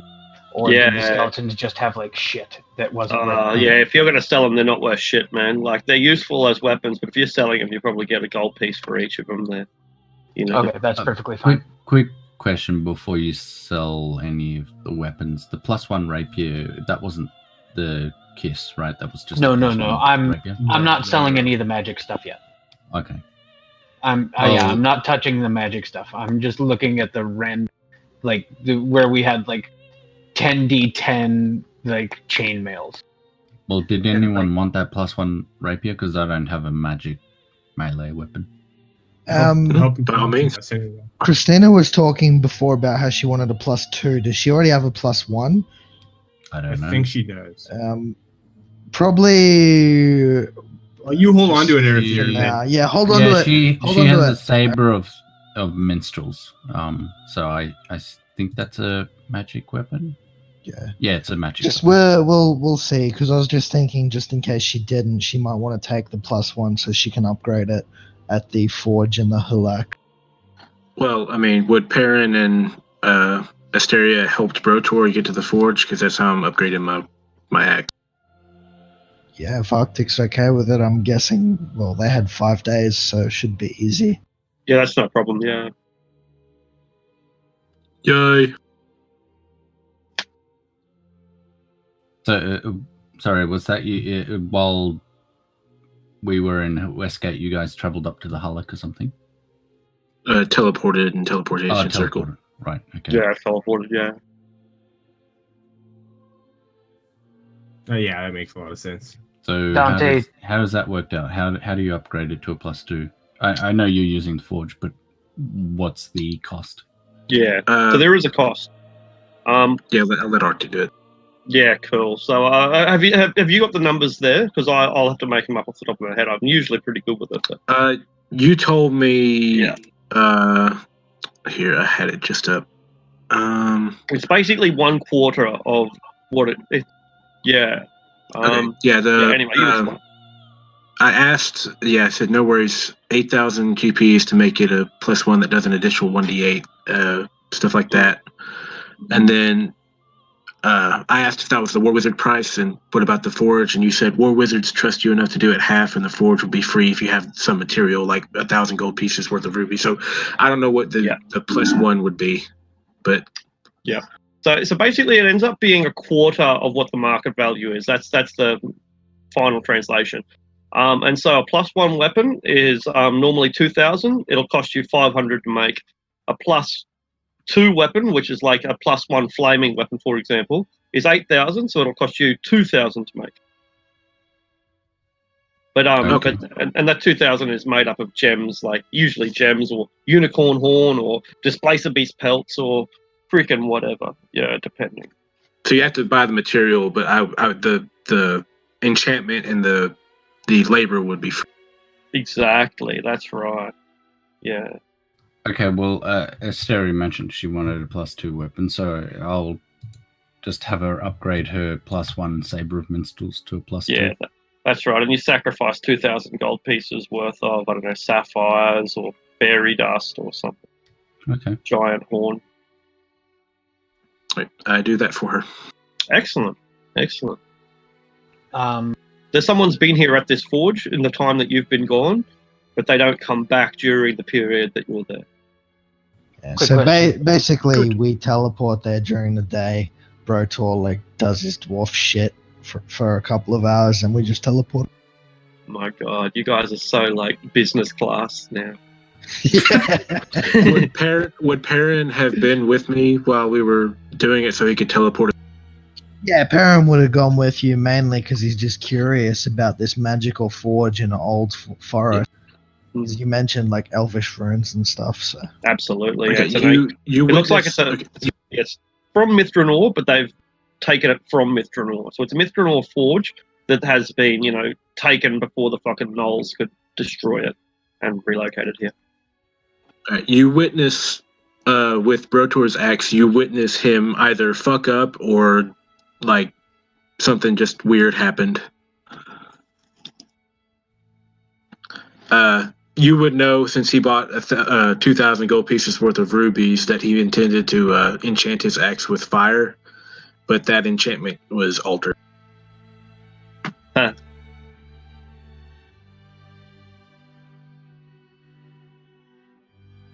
All right. One quick question. Does Dante want any of those family paintings that were in his childhood home? Oh yeah, the one of the dog. Yeah, there's 4 paintings: the Riverside Cottage, Woman Pouring Water, One-Eared Dog, and Victory over Cormyr. Oh, I gotta have the victory over Cormyr. like that's going on the mantelpiece of the estate. Okay, so One-Eared Dog and Victory over Cormyr. Yeah. Okay, so we'll sell the Riverside Cottage and the Woman Pouring Water. Yeah, those are only 150 apiece, so it's not a huge thing. Yeah. Let's sell them. I think the sentimental value of Victory over Cormyr is worth a lot more than 150 gold to Dante. That's what I figured. Like 150, like the sentimental value was probably worth way more than 150. That's why I wanted to ask before I guarantee you, if there was a scene where I walked into a painting shop and I had all this money from all this money we just made, I'd probably spend all of it on that painting.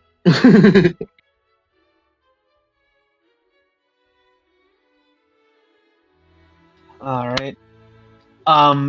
One last real question. Arctic, the breastplates and the plate mail that were in the Camorra estate, are those in good enough condition to sell for a good? They are. The breastplates are. The chainmail from the skeletons, no, but the breastplates are. Yeah. Okay, so those can be sold for a quarter value. Quarter PHB value. Got it. Good.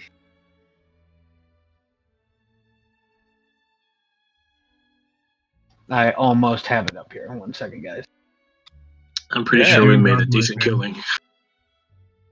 Yeah, it was a lot of money. I estimated it at about 27,000 gold, but that was, conservative, not including a lot of things. There's some of it that I haven't been selling yet.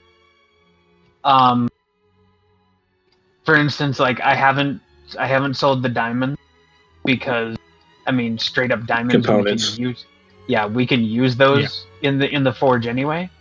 Yeah. So there's no sense in getting rid of that. Yeah. The copper bathtub I'm not selling because I think we wanted to keep those. Why would you sell that? The massive bouquet of flowers, which could be sold for 50 gold but can be ground into 10 healing potions.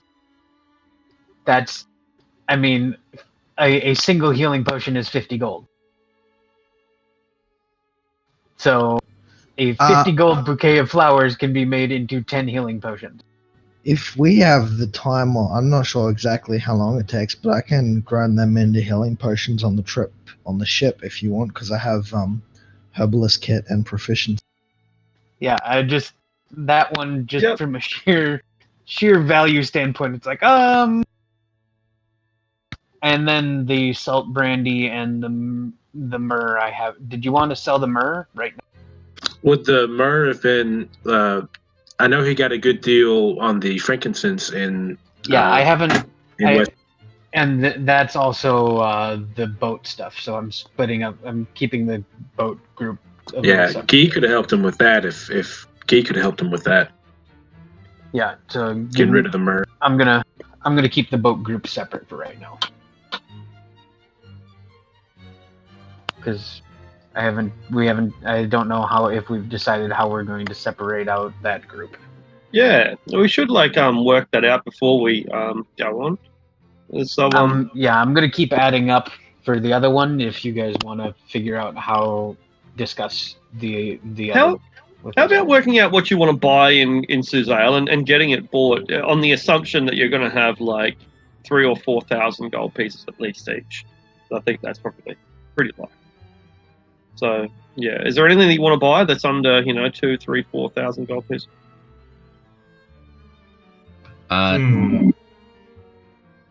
Sorry, this is for the Suzale group that are For, there for right anyone, now? just Right. to kind of like while Tim's doing the mathematics, maybe you can have a think about what it is that you want to buy, because you know roughly that you're going to get a couple of grand.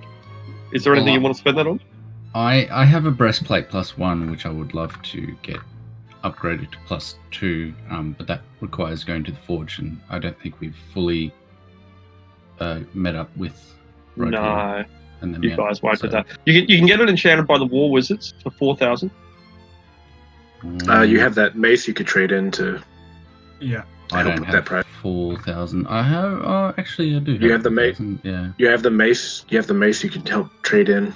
And you probably will have 4,000 by the end of this process. I'd say. Well, no. Sorry, I was right. just looking at my gold. I do actually have 4,000, so I will Oh, okay. do that. Actually. Okay, cool. The War Wizards are happy for your custom. Like they know that you're connected to Lord Marinus, so while on one hand they grumble, they think that they should be charging you on more. On the other hand, like they still have to follow the instructions of the princess because they are meant to be a royal force. They have been kind of a little bit rebellious of late, but at the end of the day, the War Wizards are a royal institution, so they have to do what the princess says. Right. Yeah, 4 grand. I have a quick question. Yeah. Is +1 armor, does that require attunement? No, it does not. No. Magic Yeah, in that items case- that require attunement are usually things that have some sort of special property to Yeah, them. like a resistance or something like that. Okay. In that case, yeah, I'll spend. I think it was 500 gold to go from normal armor to +1. It'll cost you 1,000 here in 1,000. in Suzale. Yeah, Oh yeah, because I guess they're not there when I get. yeah, Yeah. exactly that makes a right. lot. Yeah. If you need some more money, I still have some. No, Dante. God, no. I still have 6,000 from my betting before. Right. Everyone's richer than me anyway. I was Fuck gonna off, guys. say, keep in mind Dante's the rich bastard in the party after all that betting at the arena. Yeah, he had some high stakes, a lot of confidence. Yeah, no worries. So we're just gonna split. Go ahead. I just want to buy like really cheap cloaks and and some masks. Maybe Like how many of them? let's do 6 of each. Yeah, sure. 6 of each. You can get the whole thing for maybe 50 gold. But you want them cheaper than that because they can come cheaper, but they'll be really quite shitty. As long as they're long and the mask, it doesn't matter really. Yeah, cool. 50 gold then, and they'll be of quality that they're not going to tear every time you accidentally step on the hem.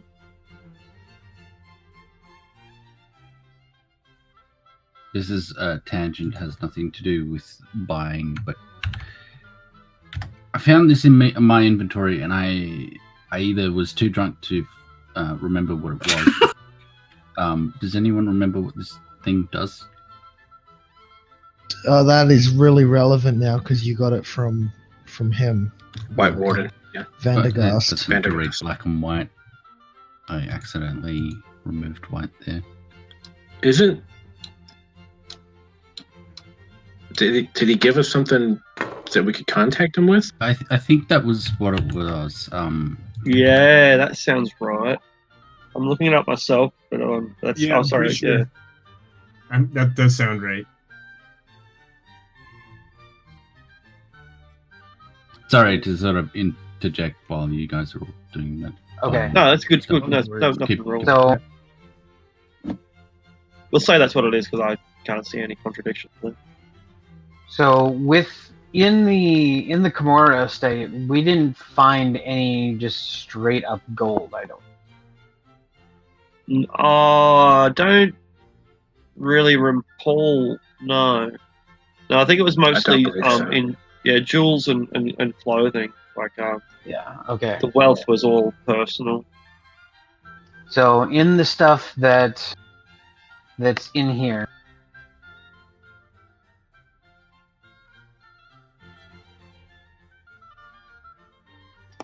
from what I'm calculating with what we just sold is 13,299.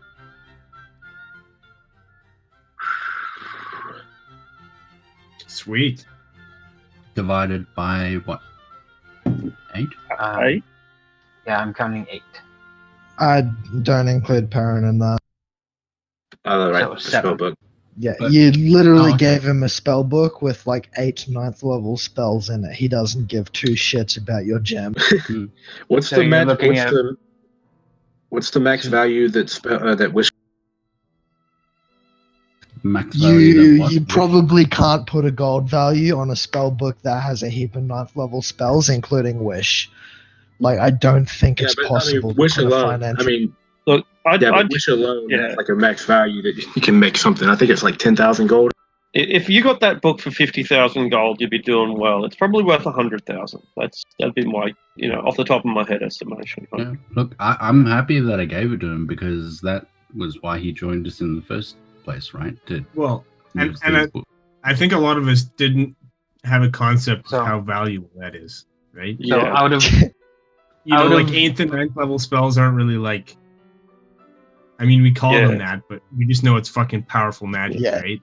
Yeah. Perrin was like, It's all fucking You're giving ornate. me a book? Okay, I'll take this book considering it's worth more than everything else you've got combined. Which is completely fair. I would be the same if I was that wizard. so that's what you're looking at. Each. Okay, cool. Okay. Almost made back Roughly. the money I spent. Let's call it 1900, shall we? Seriously. Yeah, 1900 even. Yeah. Wow. You know, I wasn't gonna round it up. That's a P. I'm not the GM in this case. good call. 15 cents. Like, all got a free 15 cents. Like, government rebate. We're just all selling it to one merchant.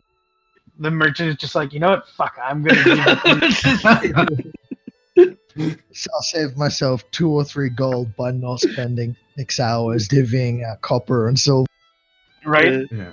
The amount of time I'm saving by just giving it to you is so much easier.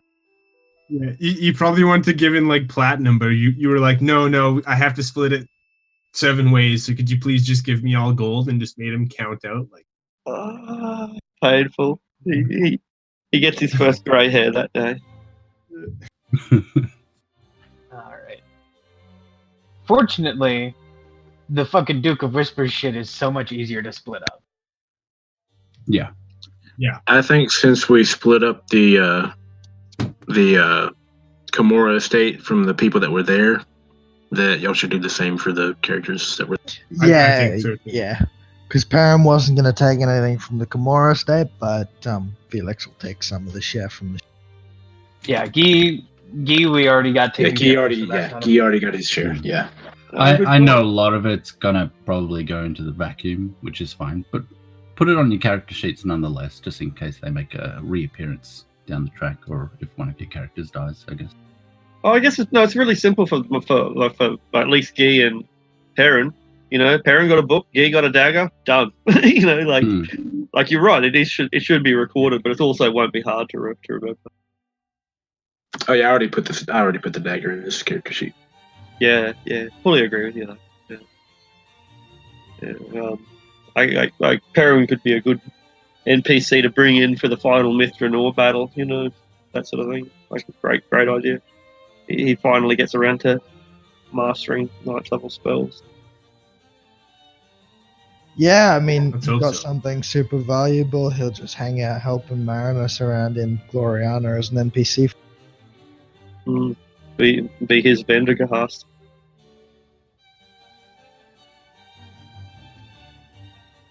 So So yeah, I guess one I'm thing not gonna- I'm I'm not going to sell the salt brandy because I think people wanted to hold on to that. Pharaoh will want.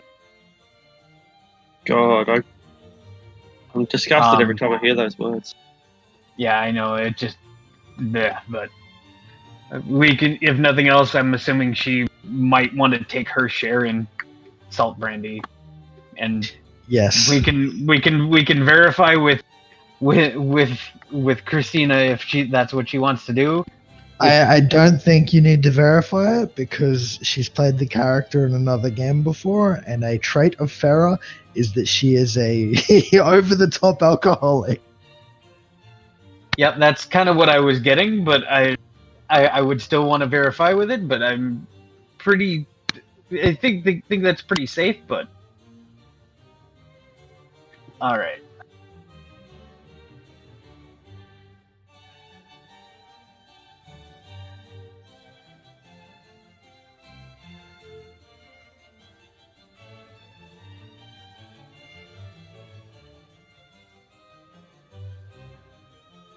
So what could we get for like 2,000 gold pieces? An elephant. Yes! I said it. I Yes! said it. Okay, I'm gonna have to take a break now that I said that. I'll be back shortly. Okay. thanks. Damn it. Holy! Guys, let's all buy elephant fucking Yep. cavalry, dude. Yeah, let's get war elephants, motherfucker. Well, I mean, he is heading up to clear out the Stonelands.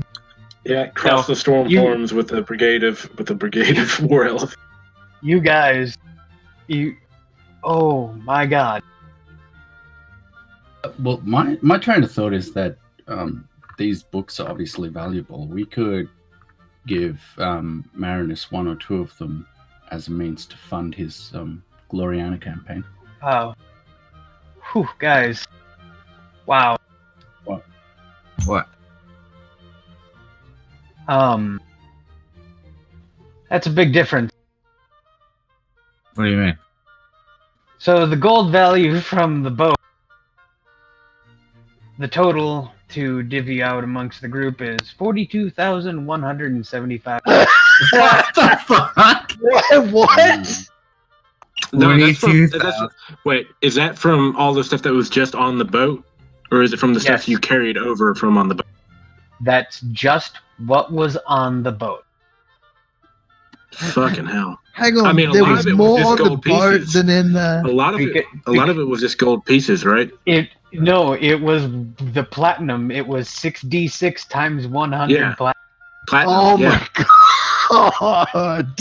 There was Yeah, there was 2,300 platinum, yeah. there was 2,300 platinum alone. There was 8 black 23,000 pearls. gold in platinum. 8 black pearls is 4,000 on its own. Yeah, there was 23,000 in platinum, and there was 8,000 in pearl, or 4,000 in pearls, and 4,000 in black. 4,000 in black pearls. And then, yeah, that's a shit ton. So, how many people were on the boat?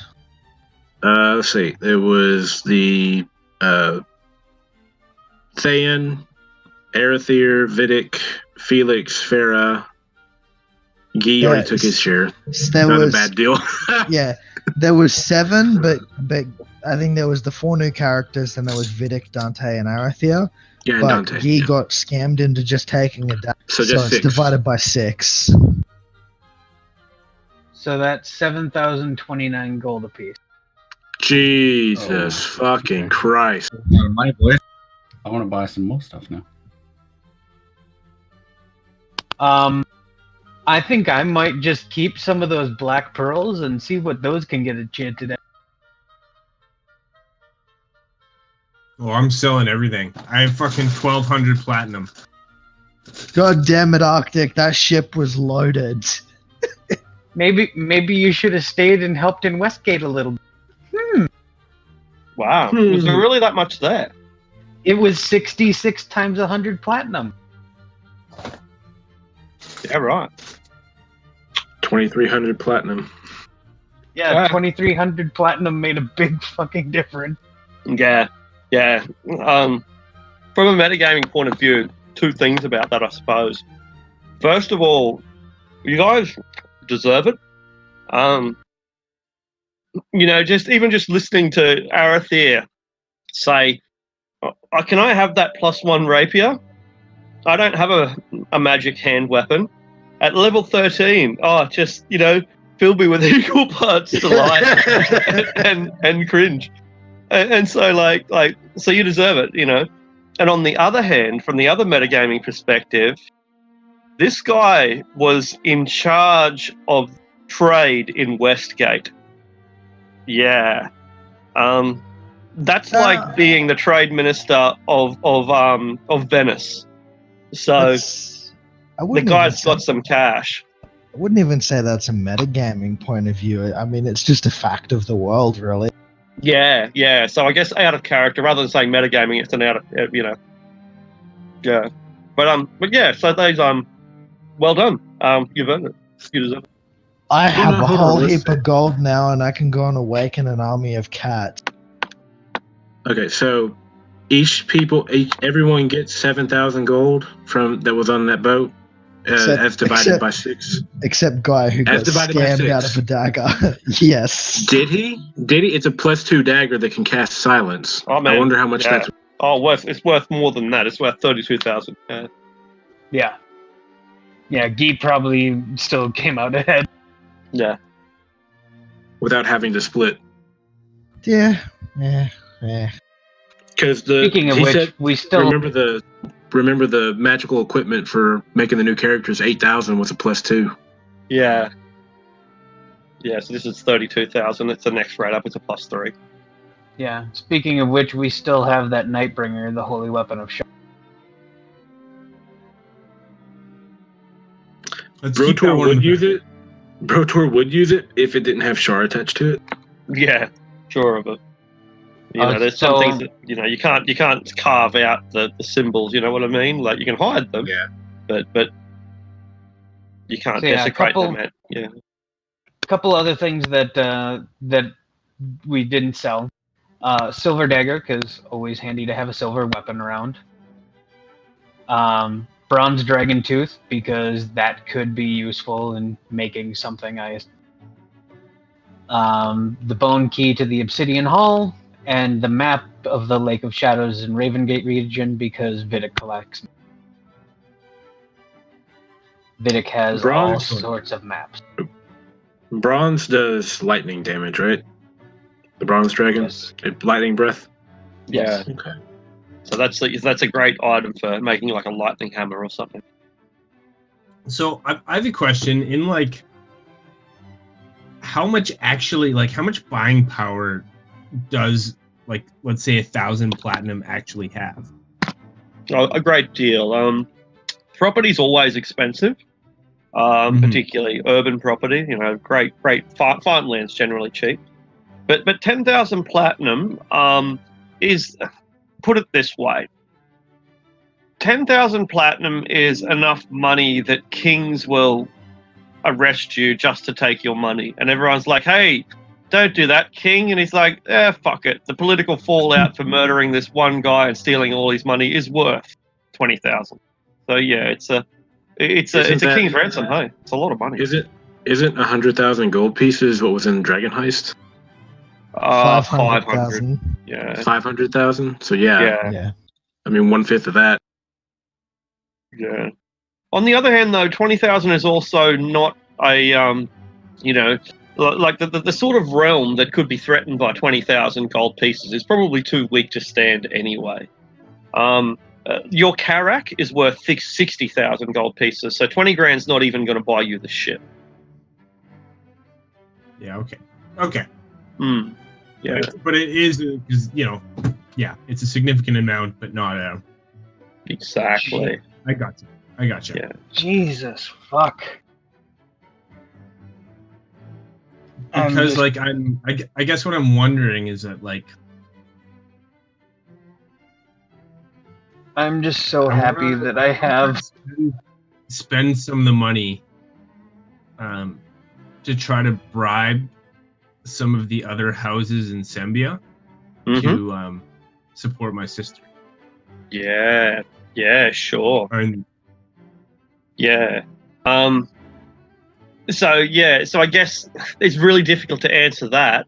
20,000 Of course, gold yeah. pieces should do what you want to do, but of course, without role playing it, without knowing who you're sending it to, you've got little understanding of how much is going to be wasted. But theoretically, yeah, 20 grand should buy alliances. But you might get 3 houses for a year with that amount of money. Okay. I don't want to bank. It's nice being rich. But I want to just spend it all right now. How much? Hey, would now it- spend it now. I'm just gonna suggest something here that if it'll only cover 3 houses for a year, so the original Mora lands, they're not that far, due east of Marinus's lands. Yeah. That's right. They bought them. I would maybe suggest that just for now, keeping her within Marinus's lands and like sending letters, kind of secretly gathering support among the Sembians, and then once there's a solid foothold in Gloriana, is when you kind of like spend all the money at once to make a big push. So there's like an allied force really close by. In that case, maybe I will. Well, I would want to deal with that role playing. So, How much would it cost? How much would it cost to get a cloak of protection made? Is it +1? Yes.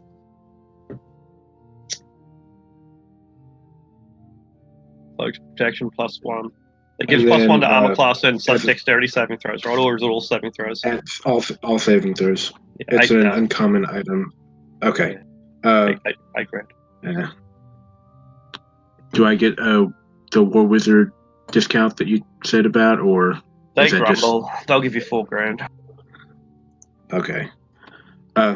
As part of the components, I'm gonna give them the Pegasus feather that I want them to use to make a clasp for. Okay. So yeah. All right. Yeah, I sell off the remainder of my diamonds, and I give them 4,000. All right. They produce a dwarf-sized cloak.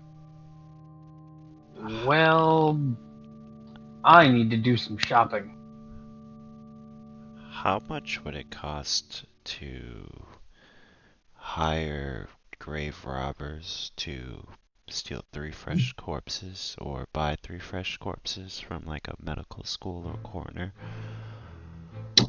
You don't care about the corpses? Like, can they be kobolds? I prefer humanoid, like human or elven or dwarf, or Right. So you're not interested in you won't accept gnolls or orcs or anything. I can take an orc, sure. All right. They'll sell you 3 orc corpses for 5 gold pieces. Can they be delivered in crates at night? All right. It's a the crates cost extra, and so does the deliveries. Ends up being 20 gold pieces. That's fine. More work if you need it, sir.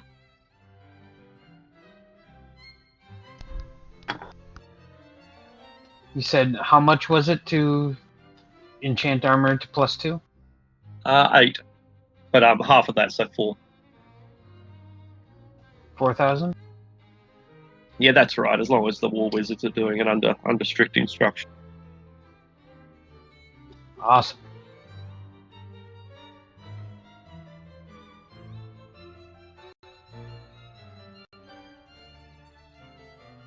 All right. And so, together at last, on the road to Gloriana. Before we head out at night, I'm gonna cast Create Undead to the corpses. Awesome. And then I'm going to dress all 3 of them up in the cloaks and put the masks on them. Okay. There will be whispers, rumors, that when Lord Marinus's troops set forth that day towards Gloriana, that the dead were walking among the women and there weren't women and children. The dead were walking among the soldiers. But such rumors were rarely believed, no matter how factual they might have been. I have one last thing I want to do. Of course. I want to ask, or I don't even know how it's done. All right, so there's the Companions of the Noble Heart, right?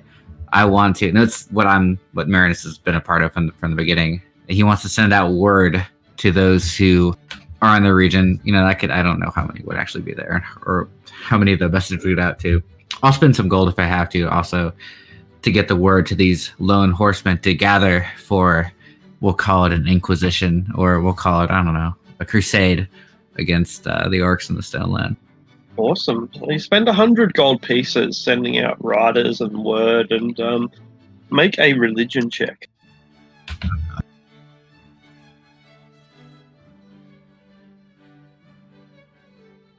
22 people answer your call. 22 faithful followers. They are like first level. What class would you like them to be? All paladin. All right, so 22 first level paladins answer your call, and they slowly join the procession as it marches north, and some of them stream in later than others, arriving when we finally reach Gloriana. But yeah, this is your elite force, your elite personal unit, and they will endure everything that you put before them. They have faith in you. They know that you currently suffer without Ilmaida's favor, but each of them swear that Ilmaida brought them to you for reasons that they have yet to realize. How much? So there's 2 things that I need to see if I can sell. I still have the Ring of Fire Resistance and Ring of Cold Resistance from the dead Thayan that we fucking killed in her house. Yeah, cool. They're worth. You can sell them for 500 each. Really, only 500? Rings are always worth a lot of money. All right, $2,000. Okay. Yeah. I was gonna say, because every time I've tried to buy a ring, it's been fucking. Yeah, rings are always expensive. All right, so I'm gonna just take that and I'm gonna throw it into the group pot. No worries. Yeah, $2,000 for each. All right, so there's $4,000 in the group pot.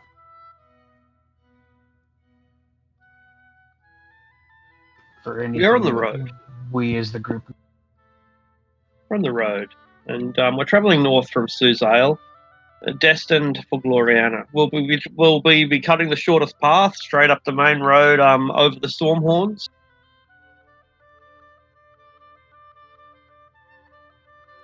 Well, what do you think, Ernest? I'd say the best path is straight through the gut. But this is your procession, my friend. Can the horses make it up that path? Yeah, it's a it's the route that used to link Tilverton to the rest of the country. Yeah, we'll take it again. We've been through it before. You have. Are we going up there as a party? Is that the decision? Yeah, as an army. Okay. Yeah, we're all together now. By the time the army is assembled, almost 2,000 soldiers or 1,500 soldiers. And the party has arrived, and so are you ready? Well, I still think we need to have a discussion about what we're going to do next. That is a good point. Well, I know what I'm doing, says Jane. I'm going wherever Lord Rosaline goes, and I'm never leaving his side again, not even if he walks back into the mists. You know, Marinus, we've shared a long road together, and I know that we will meet each other again in the future, but I think that our paths will diverge here. I know you have Gloriana to conquer and set up, and I hope with all the men that you have at your side, you can manage it. But there is still the threat of the Zentarum to the north, and the Netherese to the west. And, well, to a lesser extent, I guess Sembia to the east. Yes, I understand. Sembians don't pose much of a threat. I agree. What are you saying? Well, we still need to find Elminster. I still think he's our greatest hope in fighting the Zentarum, but we've come into some information recently that should help us fight them in the north. When you think that you have Glorian under control and it's stable, then I hope we see each other again to defend the Dales from the Zentarum invasion. Well, do we need to say goodbye just yet? Seems to me we're both heading north. Why don't we depart with Marinus's army and keep him company on the way up? That's all well and good, but we have a decision to make on which path we will diverge from or into. We have news that Vandergast is in the area, that he has the Boy King, and he might have the means for us to travel to the Hells and save Elminster. And then we have the Zentarum information that the Night King gave to us that we can use to undermine their operations or their invasion preparations. Which do we follow? I have a question for Arctic that is pretty relevant to this choice. Would the War Wizards have one of the forked rods attuned to Hell for planet travel? Short answer is yes, but it will be useless to you because it takes you to somewhere in the depths of Hell, which is nowhere near where you've got to go. Hell is an infinitely large place. You can't walk from one place to another in Hell. You have to know where you're going, or you might as well be going through the depths of space blindfolded, searching through a foreign star.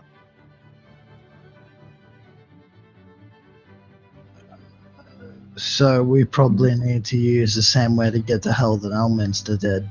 You need to go through Damnation. Damnation will take you to the Living Labyrinth. So you need to go through the Outlands to the town of Damnation. There's these things called border towns, and they sit on the edge between worlds.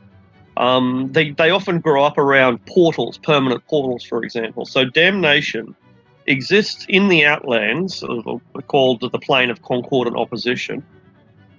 So it exists in a place called the Outlands, but it has a direct and permanent link to not just Baator, Hell, but also specifically the area in the vicinity of the Living Labyrinth. So without having either that direct route of going through Damnation to get there, you'll arrive in Hell without a map and without any means of getting to where you need to know. You might say, okay, we're here now. I use my teleportation powers to take me to the Living Labyrinth. But you would be at tremendous risk at that point of ending up in a destination which you did not intend to go. And then only halfway through the Living Labyrinth do you realize that it's not the living labyrinth that you were looking for. Oh, yeah. It's like, you get to hell, but you don't know which level of hell you're on. Yeah. An infinitely large plane. It doesn't have prime material physics. So what's making you think Vandergast can help us rather than the portal to hell in Elminster's tower? I doubt very much that the portal to hell is open and active in the tower, and I'm not sure that anyone apart from Elminster knows how to cast it or open it. I suppose we could ask his daughter, Storm, if she knows how. But Vandergast is a wizard of repute in the area. Some say that he could even rival Elminster on a good day.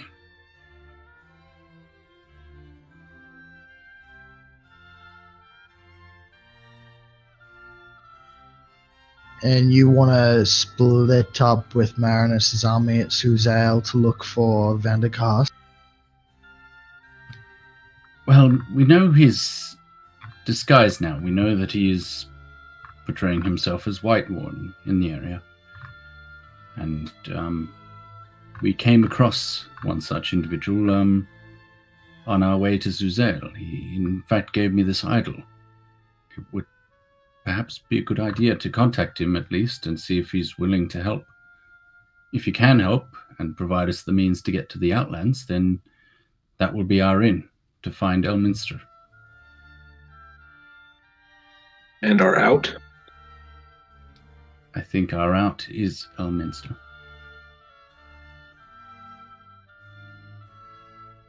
There's also this, and Videk holds up or pulls out his scroll.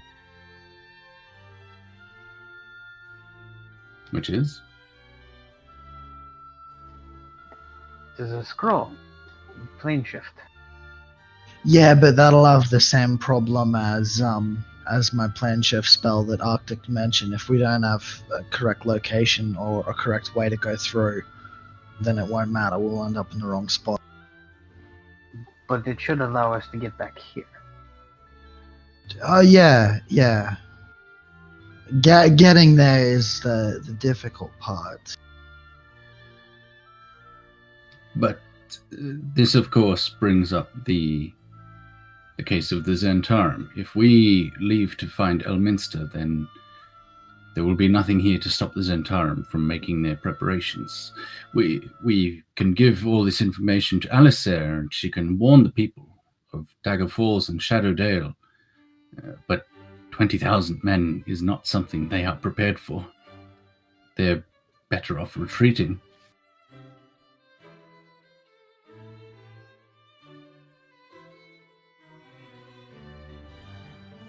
And with Sembia on the doors, of Cormyr, Cormyr cannot lend aid to the Dales.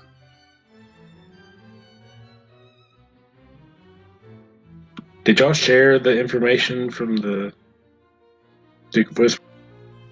We never got around to it. I was going to share it with Alisair. Okay. No worries. I think she would have got it before y'all arrived, because Guy would have sent it off. No, it was in the Duke of Whispers, that information. Oh, right. So you would have sent it off via... Well, how? Carrier. On ship? Yeah. You guys left the next day on a relatively fast ship. Yeah, we would have held it with us and then given it to Alisair when we arrived. Yeah. Mind you, if we give that to Alisair, she's not going to be in any mood to be helping the Dales. I mean, it says in there that Vandergast has the boy up in the mountains. I'm pretty sure that'll probably be the next thing that she acts on, in one way or another. If she doesn't already know. We'll do that scene. We'll do it now. Okay. So she reads through the note. Everyone who wants to be there can be present at this court appearance. It's one of the sending offs that she's going to give to Marinus anyway. And this fills me with great sadness. My father would have given everything. He would have done what it takes to come up and aid. But you know that Cormyr is not in the state that it was when Azun IV sat on the throne.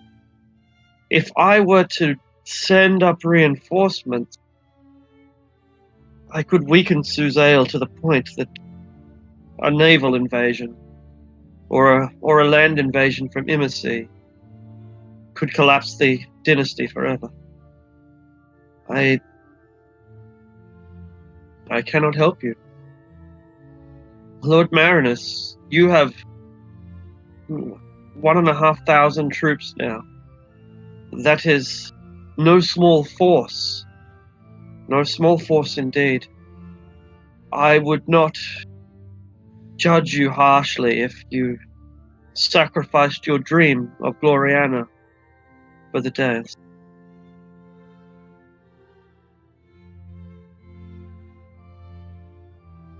What would your will be?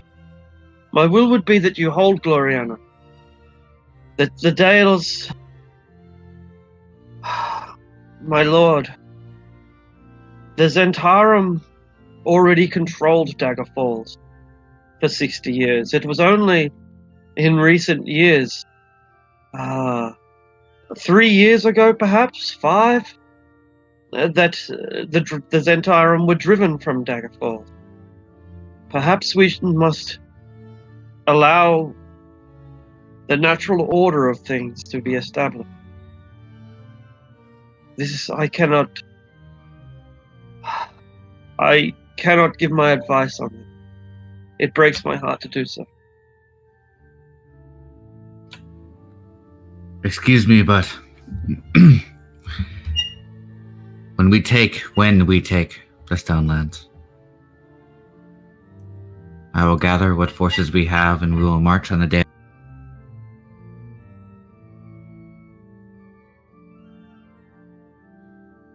Marinus, I think that is a good idea.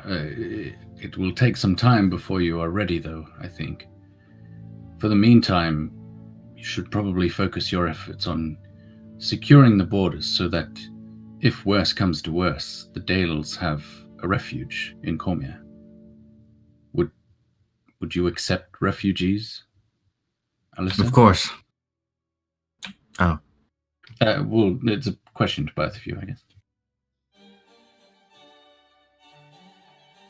I accept anything that the Lord has in mind. Gloriana is yours, Lord Rousselet. Govern it as you see fit.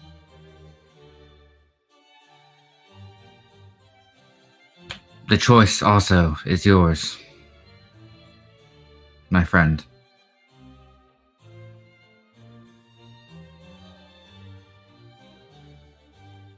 Each man in Gloriana has that choice.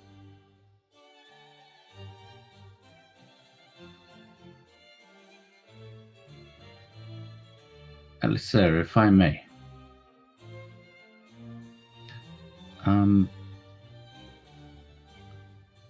We've given you the information we've retrieved in Westgate, and as you can see, Vandergast is still in Cormyr, and he has the Boy King, as far as we know. I am not sure if you're aware of this yourself, but we actually met him on the way down to Suzail, unknowingly so. Do you not think it time that Cormyr got its king back? She looks away, and her jaw trembles.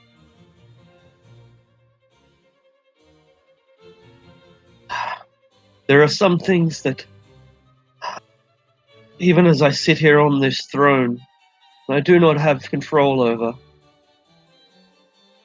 But yes, I wish to see my nephew back, and I wish to be rid of this chair once and for all.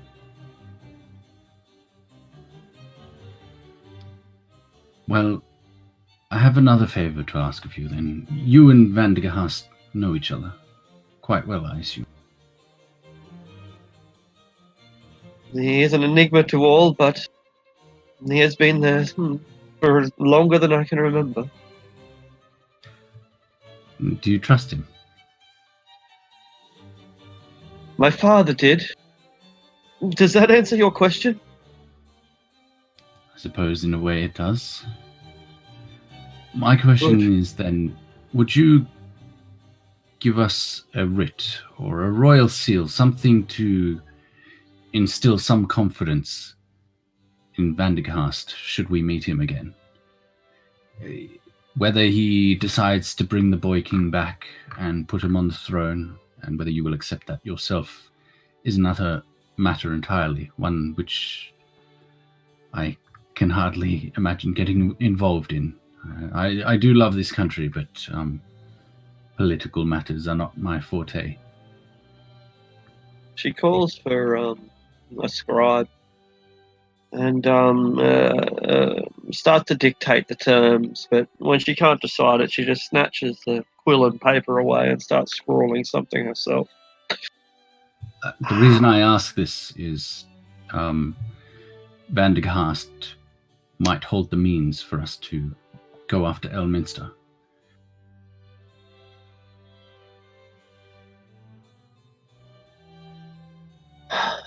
Yes. It is time for this civil war to end. She signs it, rolls it up, and delivers the royal seal. For you, Lord Marinus, if you should come across the court wizard of my father. Of course.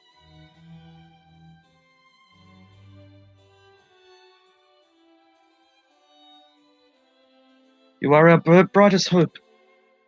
All of you. Not just for Cormyr, but for the whole Heartland.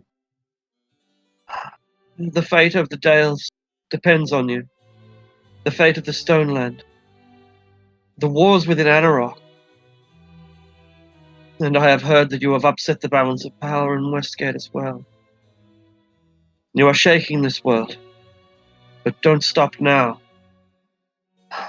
We have yet to break away from the darkness of yesteryear.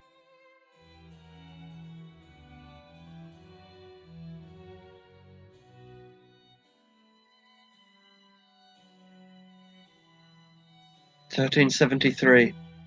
This is the year of raging dragons. Let it be the purple dragon of Cormyr that rages the strongest. And well would she come to regret those words in times to come. But that would be a prophecy that she could not yet know about. Hey, What did she say? I hope that I know what you're talking about. Right?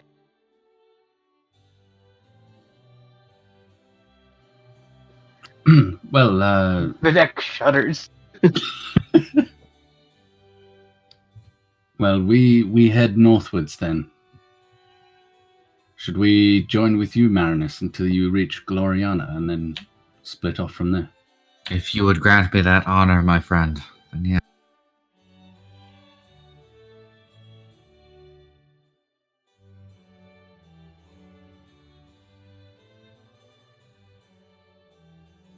I admit it's been some time since.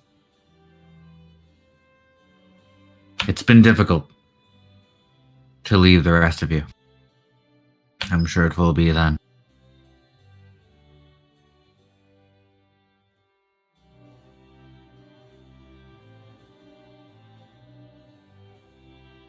Well then, northwards, I guess. There is a procession for you. They come out with their flowers and they throw them in the street and at your feet. The story, the grand story of the military heading north for a noble purpose. And yet there are plenty who grumble and they talk about the lack of wisdom. They talk about the sheer folly displayed by Alistair yet again as she empties the city of vital force.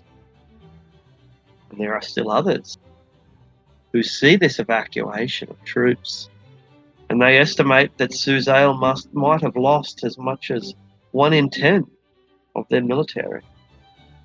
And they begin scheming,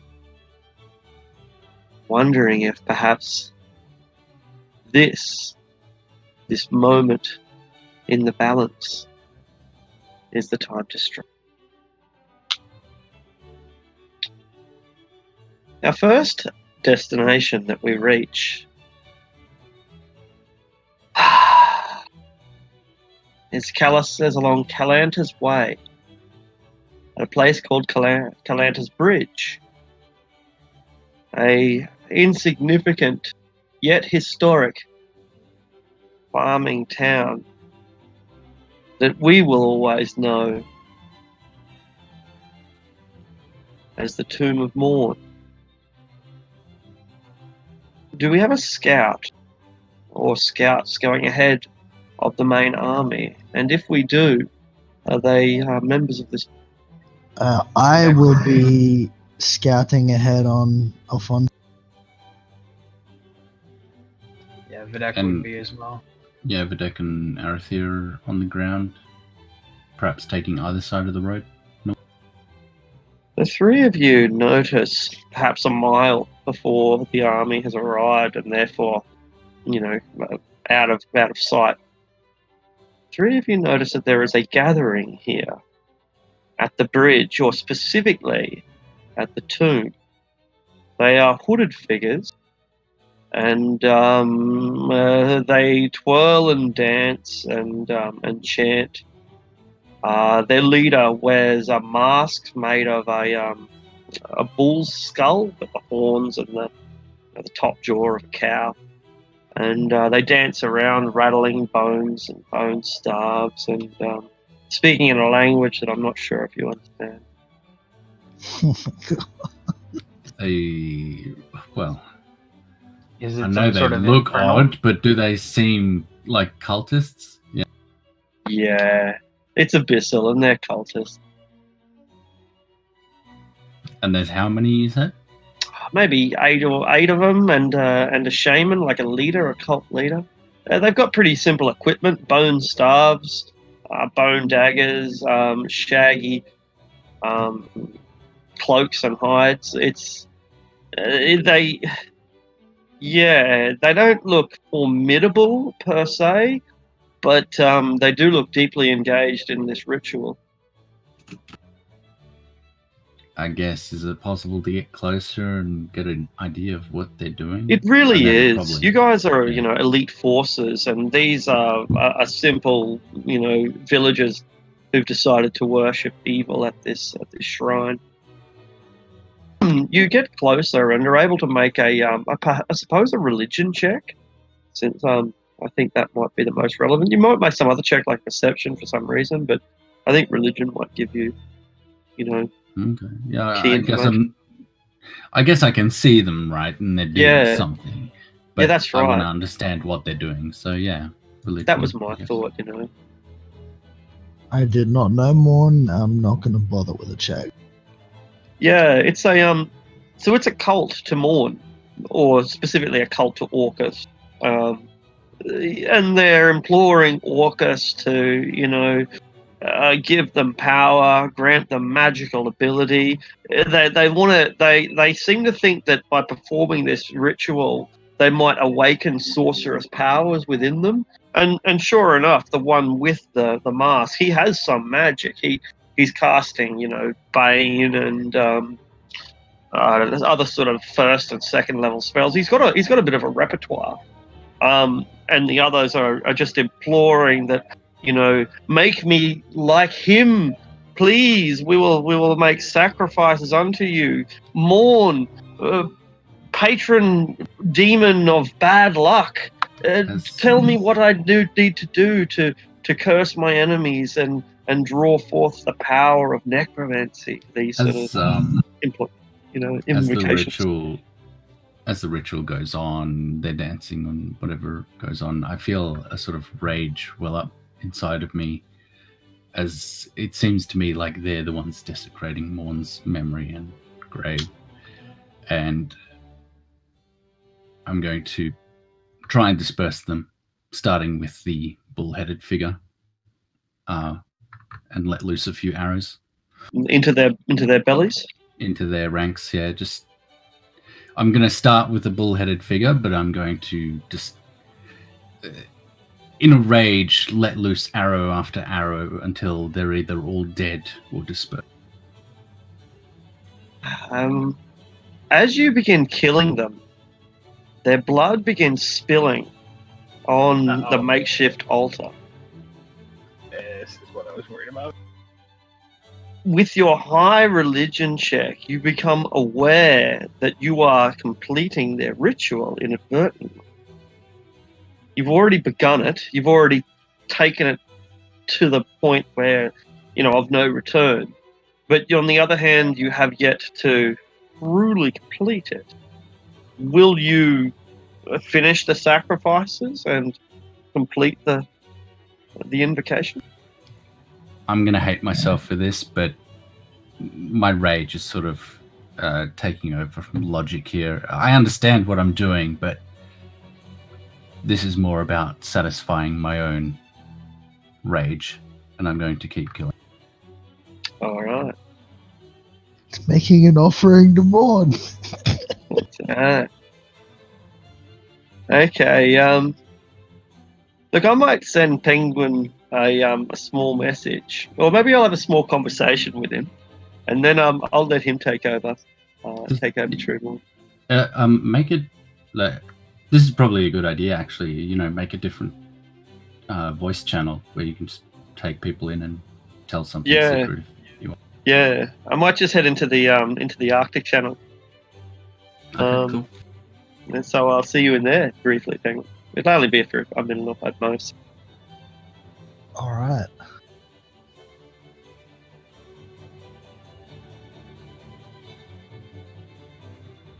I'm so Well, that's sorry, swell. guys. I'm so How can you do this? What the fuck? I'm They the were one who rages here. desecrating my I'm the friend's one who rages grave. here.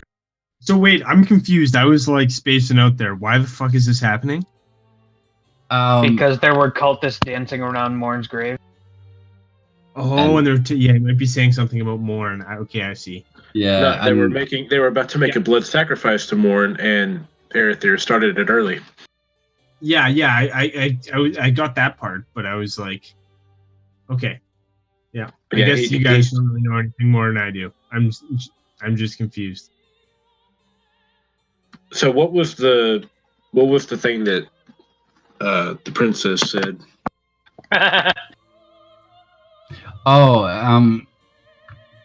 Well, She said, it was "It is more the year- Arctic doing a monologue. It is the year of raging dragon, and hopefully it will be the purple dragon of Cormyr that rages." Little Not does she knowing- know that there is a purple dragon in Corm. Lo, she will regret her words, or little does she know that she will end up regretting her unwitting prophecy. Wasn't Is what he the said. purple dragon? Wasn't the purple dragon that they named it after actually a black dragon? Yes. Okay. Not a black dragon. It was I think it was a silver dragon which had or a platinum dragon that, because of the way they looked, it looked purple rather than platinum. I could have swore it was a black dragon. I know it was an actual dragon that looked purple, but it wasn't an actual purple dragon. There's also the one in the inner sea.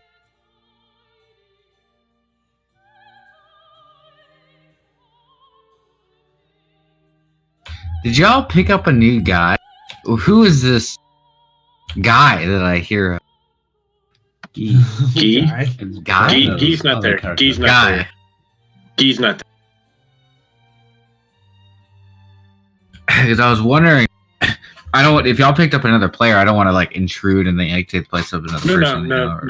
No. Gee was my I guess, Stand-in short-term character. backup. Yeah. Yeah, stand. As the blood fills the scene and stains the altar, a form begins to manifest before you, and you recognize that entity that you'd seen in Westgate, that horrendous dog-headed, crab-pincered, towering demon creature. It appears before you again. Oh shit. Oh, well then, Arathea, you really wanted to see me that badly. How many of them are there? Oh, you've done quite a good job on these fellows.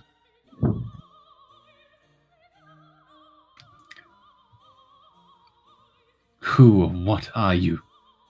I think you know exactly who I am. What have they done to you? What have you done to me? This is not my fault. Oh, it's may all have- of your fault. It can't be. It's not possible. Isn't it? Do you forget how you so eagerly walked us into a trap, had us all cursed and doomed? Oh, you think I'm the only one that's going to suffer like this?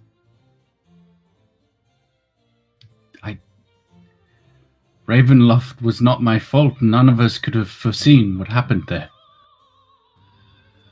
Was it really? Do you really believe that, Aerith? I have to believe that. Because if I don't, then you're a fool. Trumorn, you notice that you are not by any circle here. There was no attempt made to imprison you. This ritual was a summoning ritual. They were intending to summon Trumorn onto this world so that he could wreak havoc and vengeance and perform Orcus' will here in Faerun.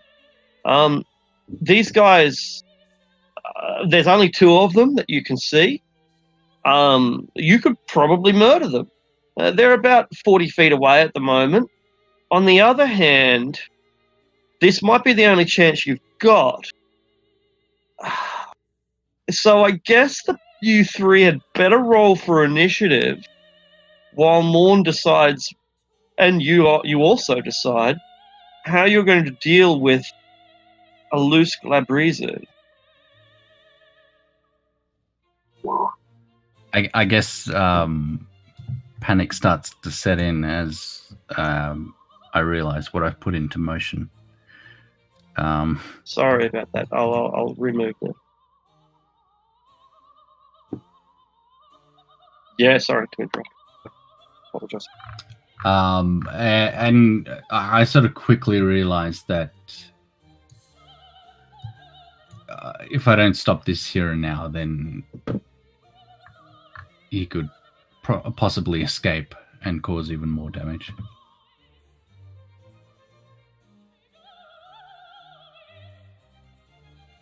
Wow, what a shit fucking roll with a plus 6.8.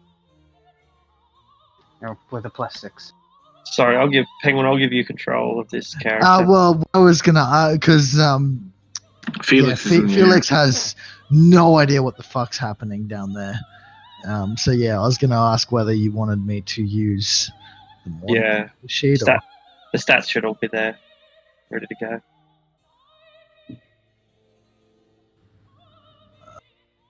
Where is this one? Oh, sorry, do you still not have it? It's in On the Road.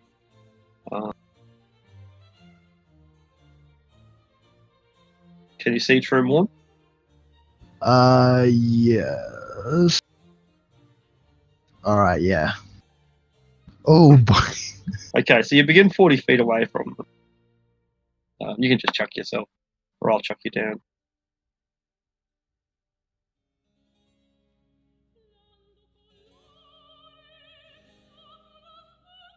Okay, where are they on the map? I'm assuming this will be handled theater of the mind. Absolutely, just giving you a token for you to roll initiative, that's all.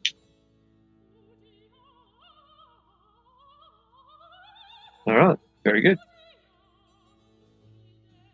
Okay, so you realise that you are free before they do.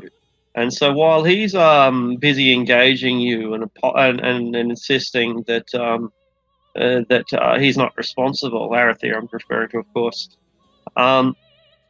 yeah, it's then that you realise that you are free. You are 40 feet away from them. They are probably not right side by side. I think, yes, they said that they were on opposite sides of the road, actually. You probably remember the tomb as well as I do, on the opposite side of a river. What do you do? True Morn is going to power word stun the outsider. So unless he has more than 150 hit points, he The is outsider? stunned. Yeah, you weren't in Ravenloft with them. It does nothing. You have 150 health? I got 164, baby. What the fuck? I don't want that much health. Well, How do you have that? What the fuck? He is More a than fast me. ranger, yeah. Janasai, I got 18 con, baby. Oh, fucking hell. My God. yeah, and then he starts walking towards Arathir. Alright. He engages Arathir, moving at a speed of 40 feet. Arathir, through Morn Towers above you, pincers snapping. Let me see. No, I need a 5th level spell. Okay. I will cast Conjure Animals at just base level, and I'll conjure 2 toads to next to him. Excellent.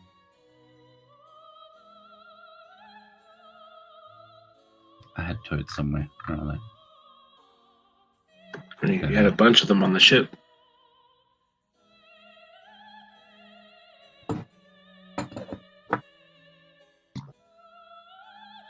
Yeah, there's one down beside Morn. Yep, there we go. Okay, cool. And I'll use my movement to move. Hold on, I think I can use my bonus action to. Is it Land Stride? Is that what I'm thinking of? No. Fleet of Foot. There it is. Use my bonus action to dash. Do rangers have the preventing opportunity attacks? Are you in melee with me? Yeah, 40-foot movement speed. Yeah.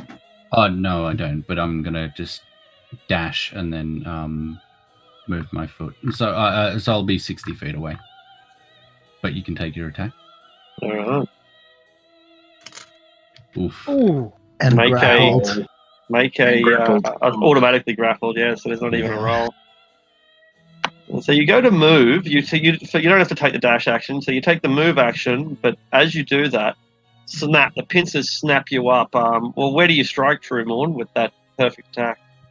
He's probably just going to try and grab him, make sure he's not going anywhere, so it'll be pincers around the way. Alright, you are lifted up off the ground as you start dangling. You still have your action left, but you're going nowhere. Oh, yeah, unless you try to escape. I've got my bonus action. I still have. Oh shit! I need to obviously to do something else. How come Morn never rolled like that when he was alive? Okay, so I still keep my toads. That's good. Bonus That action. was a close thing because that was 30 damage. Yeah. Bonus action. I'm going to. I'm not sure if this is worth it. Actually, no. I'm not going to use my bonus action. That's my turn. All right. Huh. Well, that's a thing that happened. All right. Well, Got myself an Arathir. the deck is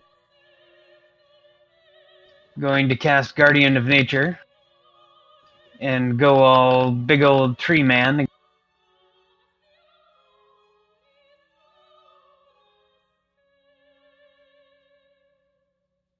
And is going to start making his attacks with advantage. All right. First attack with Sharpshooter. Ooh. Ridiculous. I didn't even have advantage on that one. Selected. And I do have Fiends as a favored enemy.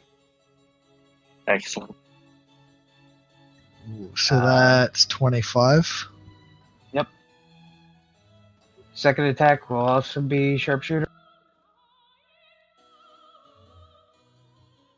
22, right? You have advantage? Yeah? Yep, because of the tree. Good. And then third attack is going to be because of Dread Ambusher. He's already taken his turn. I think I still get it. I'm not Yeah, sure if about you that. take... Dread, If you take Dread the- Ambusher is your first turn, not theirs. Oh, cool. Okay. Cool. Yeah, so I it's get an different extra- to the assassin ability, right? Yep. And these are magical attacks, I'm assuming. Moonbow is a magical weapon. And this will also be Sharpshooter.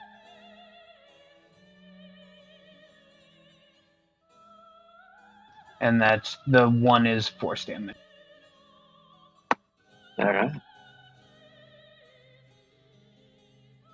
So another 26. 25. Oh, yeah, right. Yeah, 25. You're tearing holes in his form. It's opening up great abysses that open all the way to the lower planes.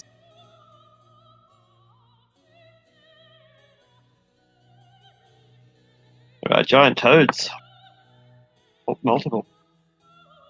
Well, they're gonna make their 2 attacks on, or 1 attack each. Sorry, on the Glabres. 21 and 16. 16 misses. 21 hits, so you grappled for. Grappled all- and. Yeah, you- auto grapple. All right.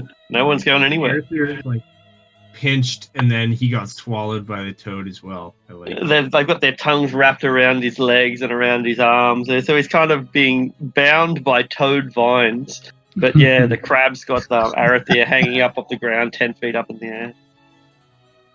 All So right. that's interesting. The toad grapple is restrained? If I'm reading that right? Yeah, that's right. Huh. So yeah, you can't go anywhere when the toad's got you.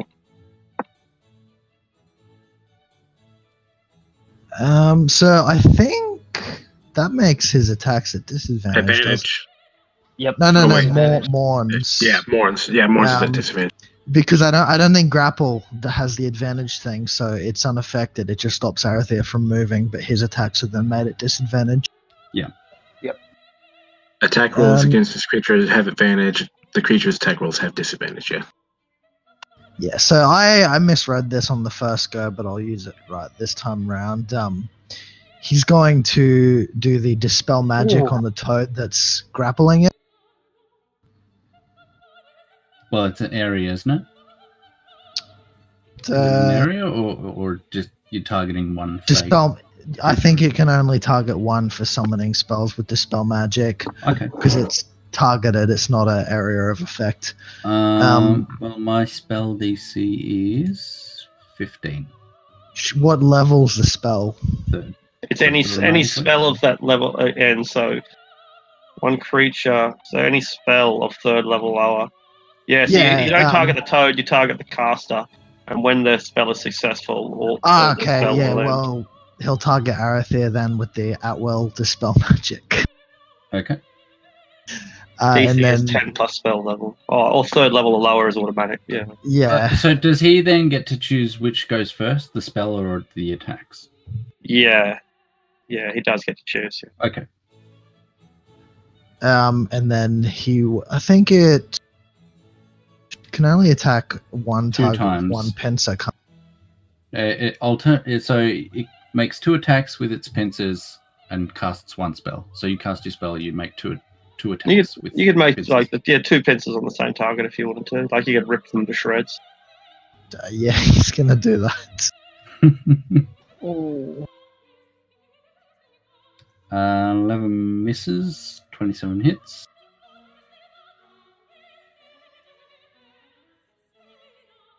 Yeah, so you'll still be grappled, and then 13. No worries. Get him. Get him more. You're rooting for the wrong one. Well, first of all, I'm going to bonus action Misty Step out of there. There we go. So 30 feet away from him. Level 13, bitches. Using level 1 spells. Yeah, or level 2 spells. And then I will take move action to move another 30 feet. So I'm 60 feet away. And then I will take my 2 shots with sharpshooter.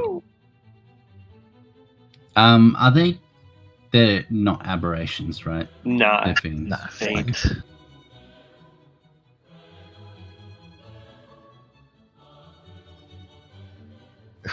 Damn. And I'm gonna be using the Voltaire's special action as well. Oh, the Did I set radiant? it up? Yeah. I didn't set it up. Shit.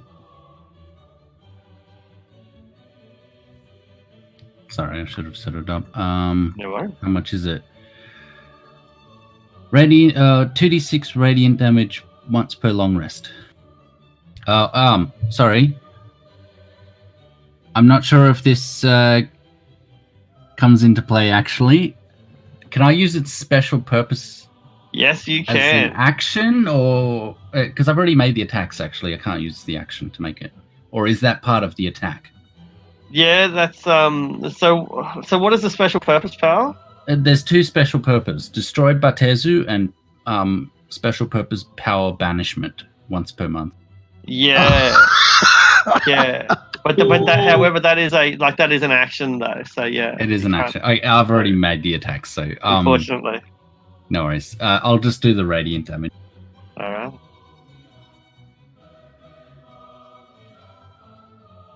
27. Yeah. How you looking? I did mention sharpshooter. I actually hit the wrong thing there, didn't I? You did I say hit your the sharpshooter. wrong your 2 hits were. So it would be another 20 damage on top of what's there. Right. So 47. Yeah. Nuts. Yeah. Huge. So wait, okay. Yeah, subtract 5 of those will hit, yeah. You bring me down here, Arathir. I'm just gonna be. You abandoned me to rot in Thanatos, all of you.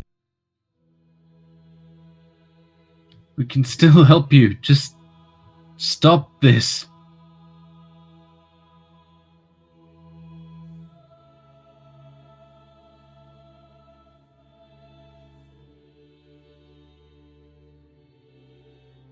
Videk is just going to bow and keep taking shots. Sharpshooter. Slam. Slam. And he's going down with that.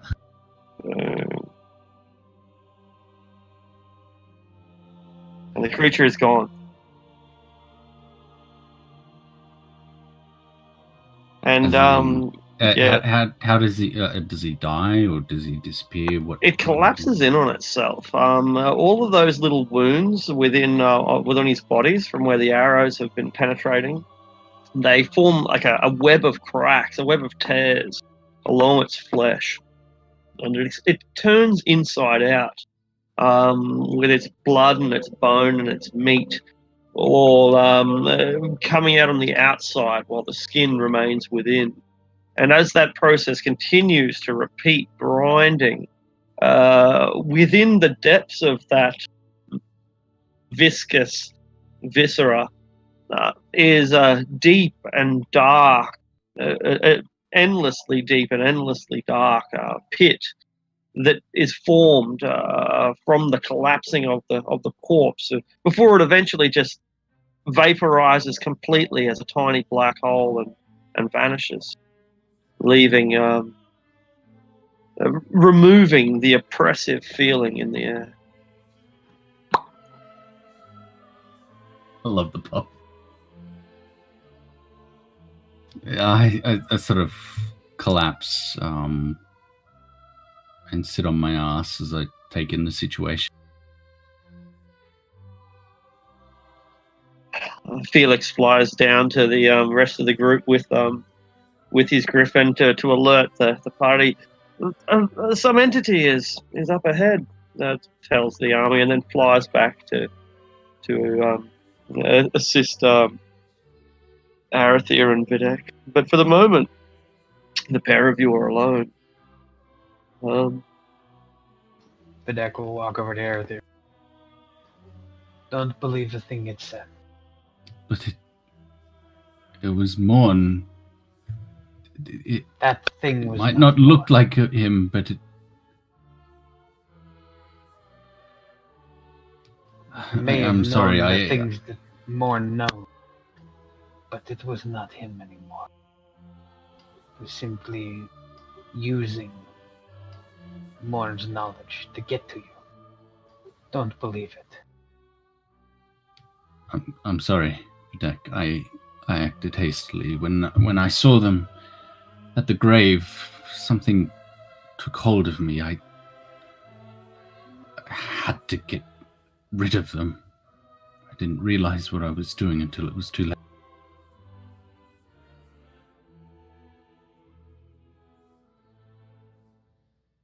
Thank you for being here.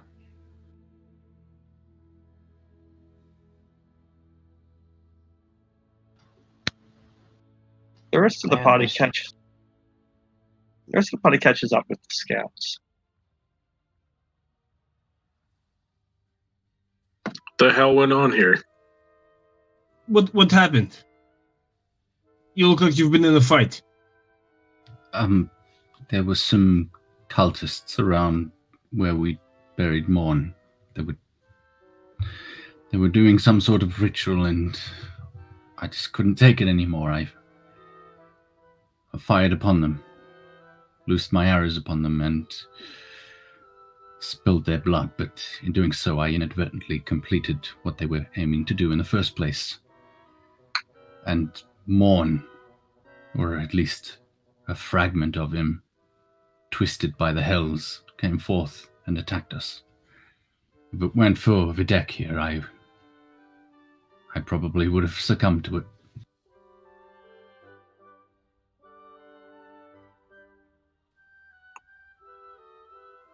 Was it that same thing we saw in Westgate? Yes. God damn it. Maybe we should dig him up and burn the body. No.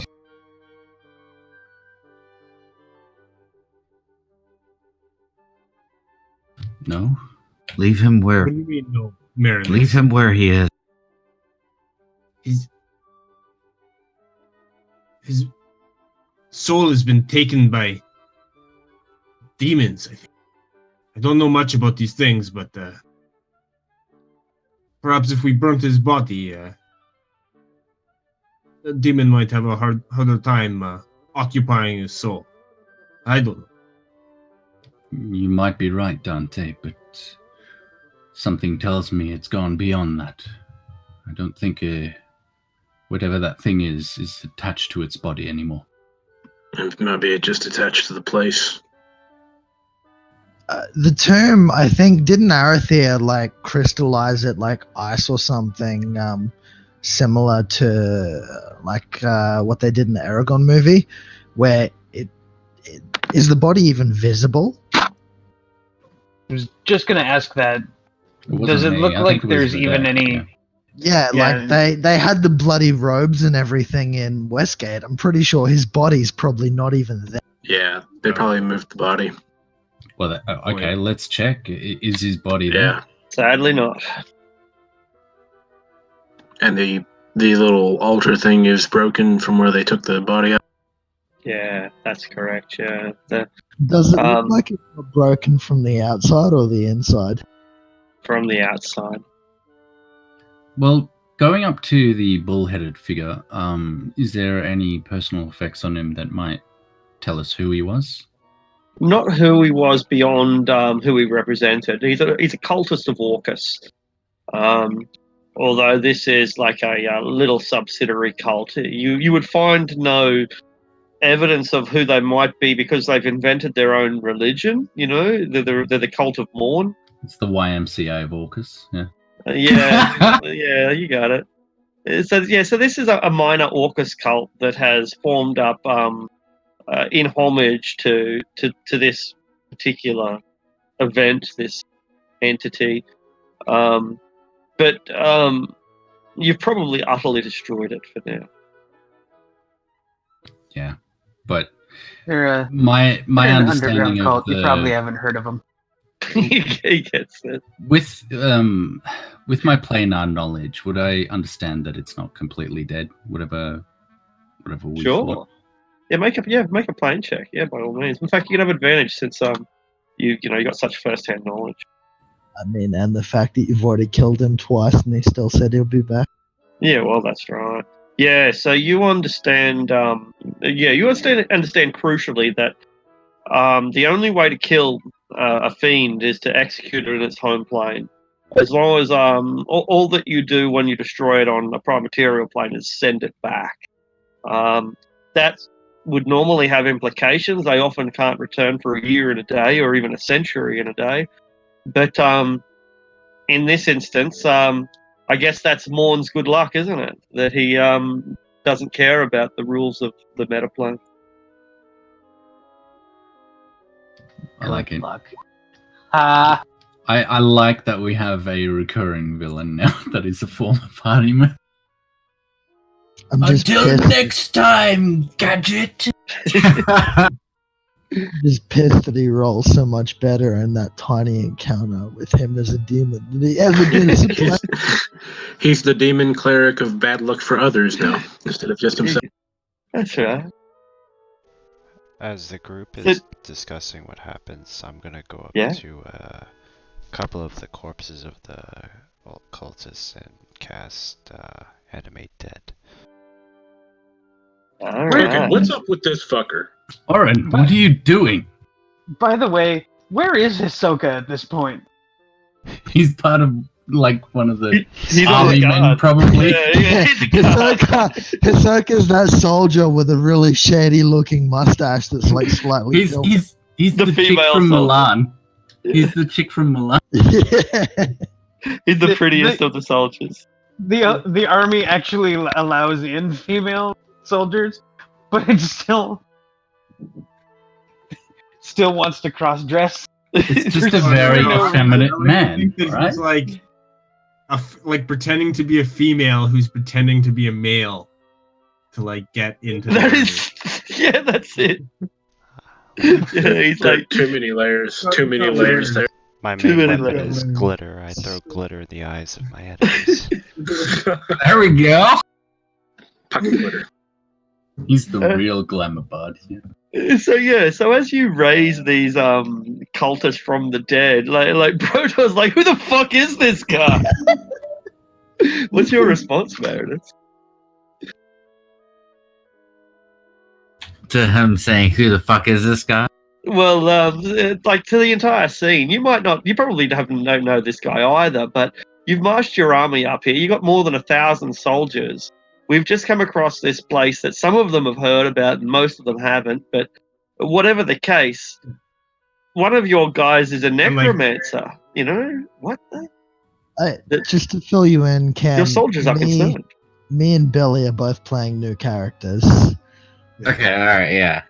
And Billy's character is a necromancer warforged with like What the fuck? Stretched From skin Fae. face. Yeah, so he's a red Nah. wizard of Fae, robot necromancer. Yeah, like just like Steve said. Yeah, that's it. Men from bullshit. Excuse. Men from all over have come to help Cormyr. This is but one of them. If my party, if my friends, my family trust him, then I do as well.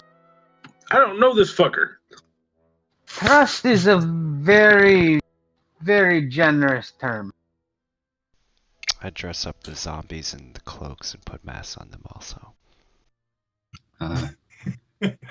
Marinus, if you'll allow this, then I won't have a problem with it myself. It's still a little reprehensible, but I suppose in a way this is redemption for these cultists to do what they can in death, what they could not do in life. I've heard Keep whispers. twisting your ideals to make them fit, Erethier. I don't know about you guys, but I think This it's is the will of disgusting. Orcus. So this is disgusting. This is the will of Orcus, says one of your new paladins who's arrived. How can you stand by, Lord Marinus, and claim to work in the light of Ilmater when you tolerate the resurrection of undead at a very shrine dedicated to Orcus? I Tell me, recognize my- those symbols. Tell me, my friend, what is our duty Duty as is servants of Omega? to suffer in his name and to make the world a better place. To suffer in his name, to help those who cannot help themselves, to bear and endure. That is our burden that we all carry together. To end the lives of Leviator and his means. That is our burden. We were never told how to.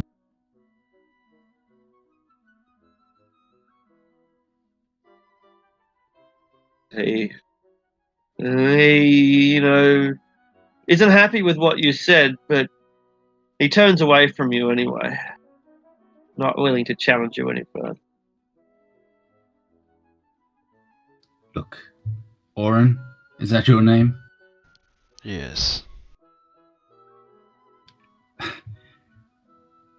I will warn you just this once that if you find it necessary to ever do such things in my presence again, I will have more than words to say to you. And what exactly is the problem? Necromancy is not as well accepted in the West as it is from wherever you come from. If you even come from anywhere. I've came from Thay. I grab him by the neck and I quickly take out my rapier and hold it to his neck. Not realizing that he's a robot. Like, is that even going to make a difference? You're a Thayan? Yes, do you have a problem with this? I have a very big problem with that. Hold up, Erethier, and I sort of run over and I try to start grabbing him back. No wonder you turned to necromancy. You're just another monster of the Red Wizard. Erethier! Get a hold of This is yourself, enough. man. Calm down. And what? Him and his we all kind, the Red agree that Wizards, it's they distasteful. decimated my lands. They sent orcs and goblins to rape and pillage our towns. Did Oron do that? I don't know. Oron send people? Perhaps my ancestors did, but I was more interested Oron, in my studies. you just shut up right now. No, I'm sorry. I just don't want you to say anything that makes my friend here more angry. I'm sorry. What were you going to say, Oron?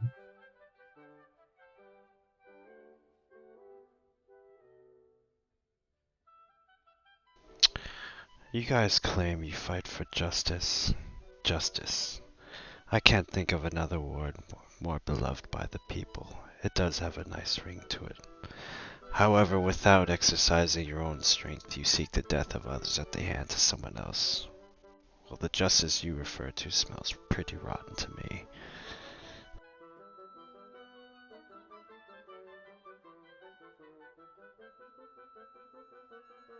He is wise. You know what? He's right. We've, God knows, we all have enough blood on our hands. And I sort of look meaningfully towards Marinus and Asteria, the Ravenloft crew. The paladin who made the accusation earlier, he turns around and says, I have slaughtered the children of gnolls and of orcs. And I have driven my blade through infants only because they were my racial enemies. Who am I to cast judgment on any of you? And if it is good enough for Lord Marinus, if Ilmater suffers this Thayan to exist, then I shall too. Seeing everyone sort of speak logic or from their heart, Arathir looks deep in thought for a moment. And he lets go of Orin and retracts his blade. I suppose we all deserve a second chance. While you are Thayan, and I will never accept you as one of the party, you have obviously seen fit to leave their presence. For what reasons, I do not know.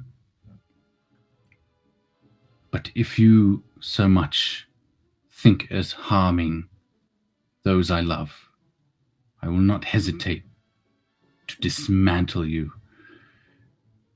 to kill you somehow, whatever you are. And I wish you luck in that endeavor. God and love were always sold out when I came looking for those things. Why is it you left Thay? Why did you come here? I got tired of the infighting politics, and I went to Westgate to, establish maybe my own kind of rules over there, but then the vampires took over there, and now here I am joining you crew. And what are your machinations beyond that? What is it you seek to find in the Dales that you could not find in Westgate?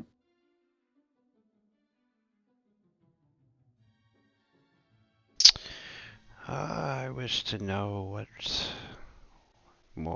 what the Zontarm and the Red Wizards are doing with the Daggerfalls embassy.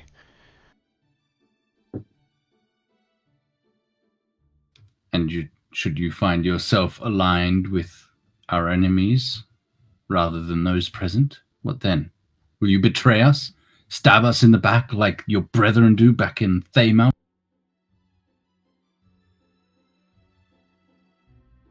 My allegiance is to the winning side, and I think I am on the winning side right now.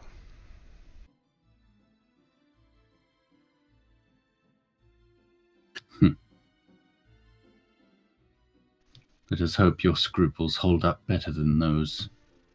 To tell you of the your truth, what I seek is just gaining more power, destruction, and domination.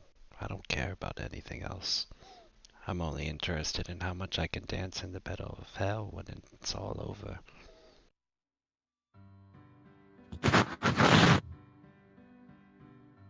Is this really a man that you need by your side, Lord Marinus? Is this really the advisor, the court wizard that that you would see Gloriana begin its golden age with. I ignore the man that's speaking to me. I look to Arethair. My friend. My brother. Grin and bear it. As Darren did. As I did. As I do. I know it is against your will. But we are not always tested. But we are assumed to bear it regardless. I will grin and bear it for now. I will bury my hatred for his country, if only to see him die on the battlefield, working against what his creators made him for. Then I will bear it. I look to the rest of the man who spoke to me. Then I too shall bear it, as all of you will. We shall bear it. We are Cormyrean. We stand together, and we move together, we fight together, and we carry on together. And this is how it shall be for everyone who lives within the Stonelands. As Marinus finishes, I'm going to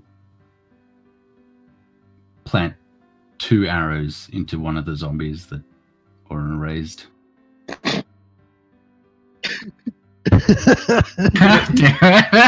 You may add 2 arrows to your equipment list, Orin. Just remember your place, thing. I'm a superior being, boy. I will be here long after you are gone. Oh, Not let's talk like that. We'll see about that. We'll see about that. I'm glad we can get along so well. All right. Who wants a drink? Oh, me, look. I'm going to take out the alchemy. Yeah, I'm going to take out the alchemy jug and just tell it wine, and then start. All right. The army marches north, leaving the nightmares of Hilt behind. The nightmares of Calanthus Bridge behind, and approaching the small village of Hilt. You are greeted by a small military force who they're not hostile to you, but they are deeply apprehensive until they ascertain who you are and the fact that you're loyal to Alisair. And at that point, they relax and invite you into town. Again, still a little bit paranoid, but you know you are who you say you are, and so you're eventually welcome. You're welcomed by Ron Zavar, a young lord who, the last time you came through here, he was hanging men. I was just going to say, yeah. I remember this is the guy that was doing the public execution. That's him. Yep. Yeah. And yeah, he has meat and drink for you, affords you as the commanders the best positions that he can in the town, empties the inns or the homestead so that you'll have a place to rest, and does all he can to make it both comfortable and refreshing for you and your soldiers. Is there any requests you have for him, any information that you have for him, or are you just happy to thank Ron Zavar for his hospitality and move on? Ask if White Warden's been around. Yeah. Indeed he has. You'll find White Warden in his usual study. He points to like a hermit's tower on the outskirts of the village. What do you think? I look to the guy. Pay him visit. At least find out if he's capable of what he thinks he is. Didn't you have a letter for him as well? Right, the writ that Marinus has as a show of our allegiances. We'll need that, Marinus, for the moment, at least, just to make sure that if White Warden is indeed Vandergast, he will put a measure of trust in us. Very well. Let us go. Before the lunch is done, Ron Zavar does have a short conversation with Lord Marinus in there, basically building friendships. You're a much greater lord than him. You're a count. He's just a he might be a count as well. I think I'm not sure, but anyway, you're both prominent individuals and both quite young. He wonders what you think your prospects for thriving are. How likely do you think the Gloriana experiment is? Speaking plainly, will you be able to achieve your dreams, or is this just suffering in Ilmaida's name? I would not ask thousands to suffer in my name, much less Ilmaida's name. No, I think the resources that the Stonelands have to offer, the ore, including the horse breed upon which many of your men and Cormyr ride. No, I think that will see us prosperous. See the people of the Stonelands happy. Why do you ask? I ask because I have that rarest of items here in these dark days of Cormyr. I have spare men with arms.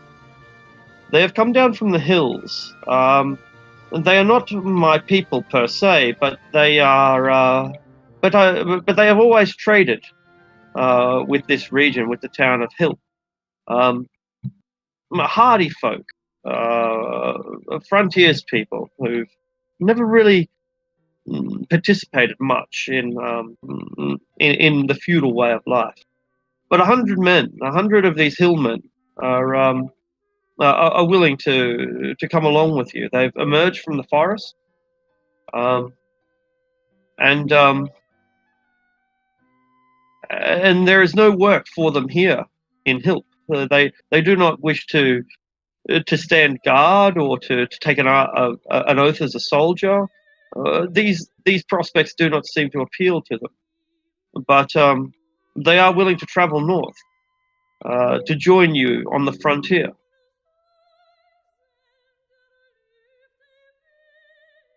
Is there a price? No price from myself, but I expect that they would hope to be provided for. They are capable people. They have dwelled among the forests and in the hills quite successfully as survivalists. I expect that they might need some degree of freedom, but if you can get them there and get them settled, I shall send up their families in a year's time. Should you keep this promise, then very well. I will see them to the Stonelands to fight with us. More infantry are added to your forces. Inexperienced soldiers, but experienced survivalists.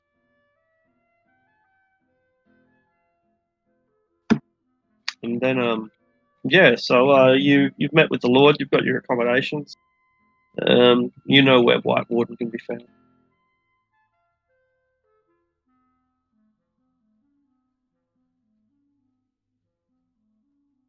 Shall we? Let's get it. Yes, let's have a chat with our friend.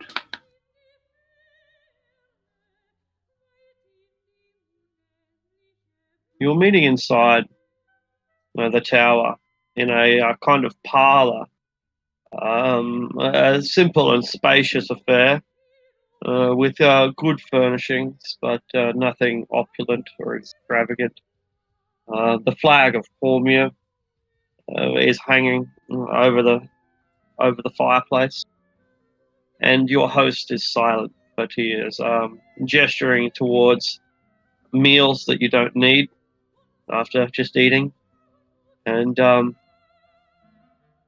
invisible servants are producing the delicacies, taking them away uneaten. I'm gonna go to Marinus and hold out my hand. The writ, if you don't mind.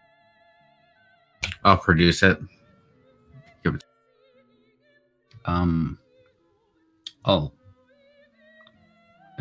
move around the table to where our host is, and I will bow to him and hand him the writ, and I'll say,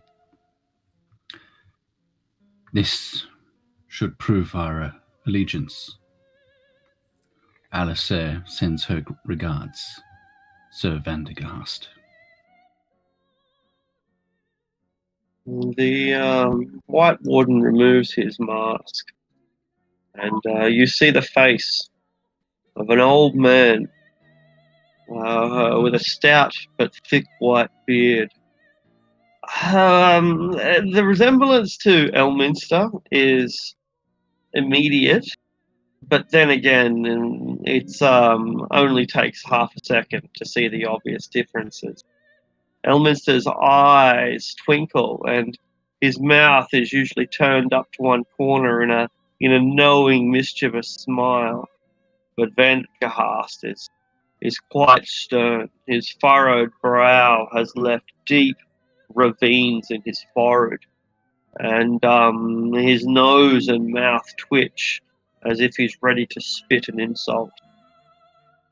But an insult is not what he says. "Welcome, Lord Marinus and company."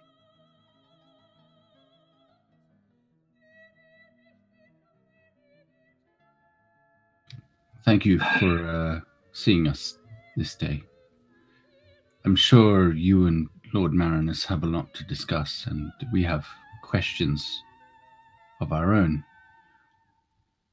But should we perhaps discuss something that might affect all of the Dales? He raises a spell. "Yes, of course. We will never have a better opportunity for which to discuss our strategies than at this table and at this moment. We can, of course, adapt our plans as information unfolds. But for now, I believe that we can lay forth the chessboard. The pawns are already in motion," he says. Do I get an idea? I think they've of been what... in motion.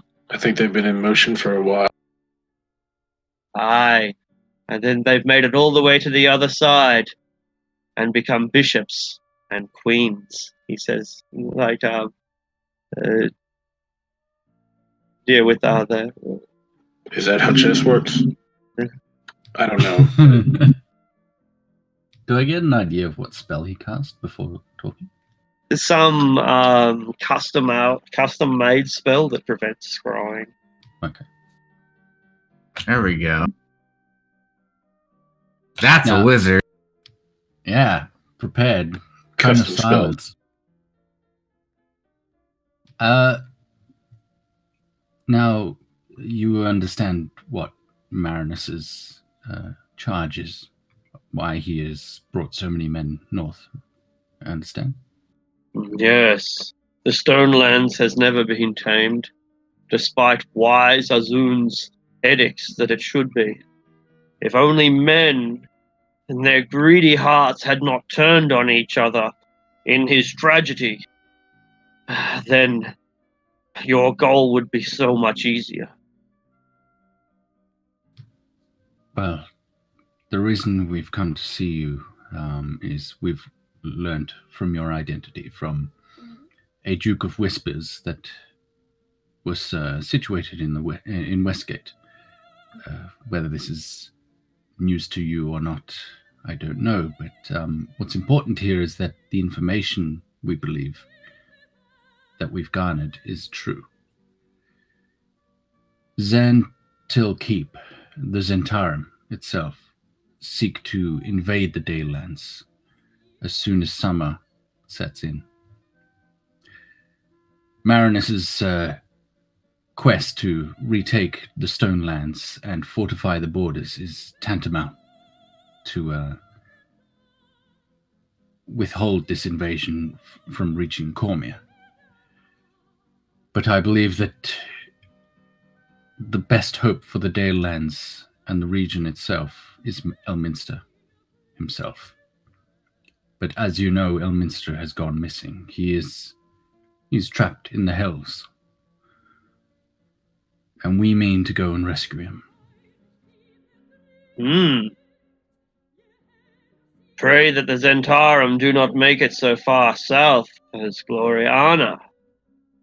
For with the threats of Anarok coming in from the west, your men will be pressed enough. But if you mean to chase down the Sage of Shadowdale, you will need to find him first. We know where he is. You know where Elminster lay? Where? He's trapped in the labyrinth on Avernus. How predictable.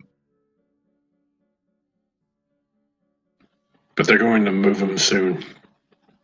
That's right. We were visited in Westgate by Celestial. He told us of the plight and their failure to rescue Elminster. He told us that we can get to Elminster through the City of Damnation. Are you Damnation? Oh, a more wretched hive of scum and villainy. Damnation is a terrible place. You would not wish to go there, but I see that you must. All the vilest trades find their way there. The heart of vice. It is a city that borders between devouring itself in sin and reveling in the latest horror. But if you wish to go there, then you will need to find a way. That's why we've come to you. We understand that you're a very powerful archmage yourself. Do you hold the means for us to get to the Outlands, to this City of Damnation? Or at least the knowledge. The first, but not the second. I can send you to the Outland, to a place called the City of Doors. But from there you will have to find your own way. There will be a path from the City of Doors that will lead you where you need to go. One of those doors will take you. But of the thousand doors that are within that city, most will only lead you astray. I can think of no easier way for you to find damnation, however.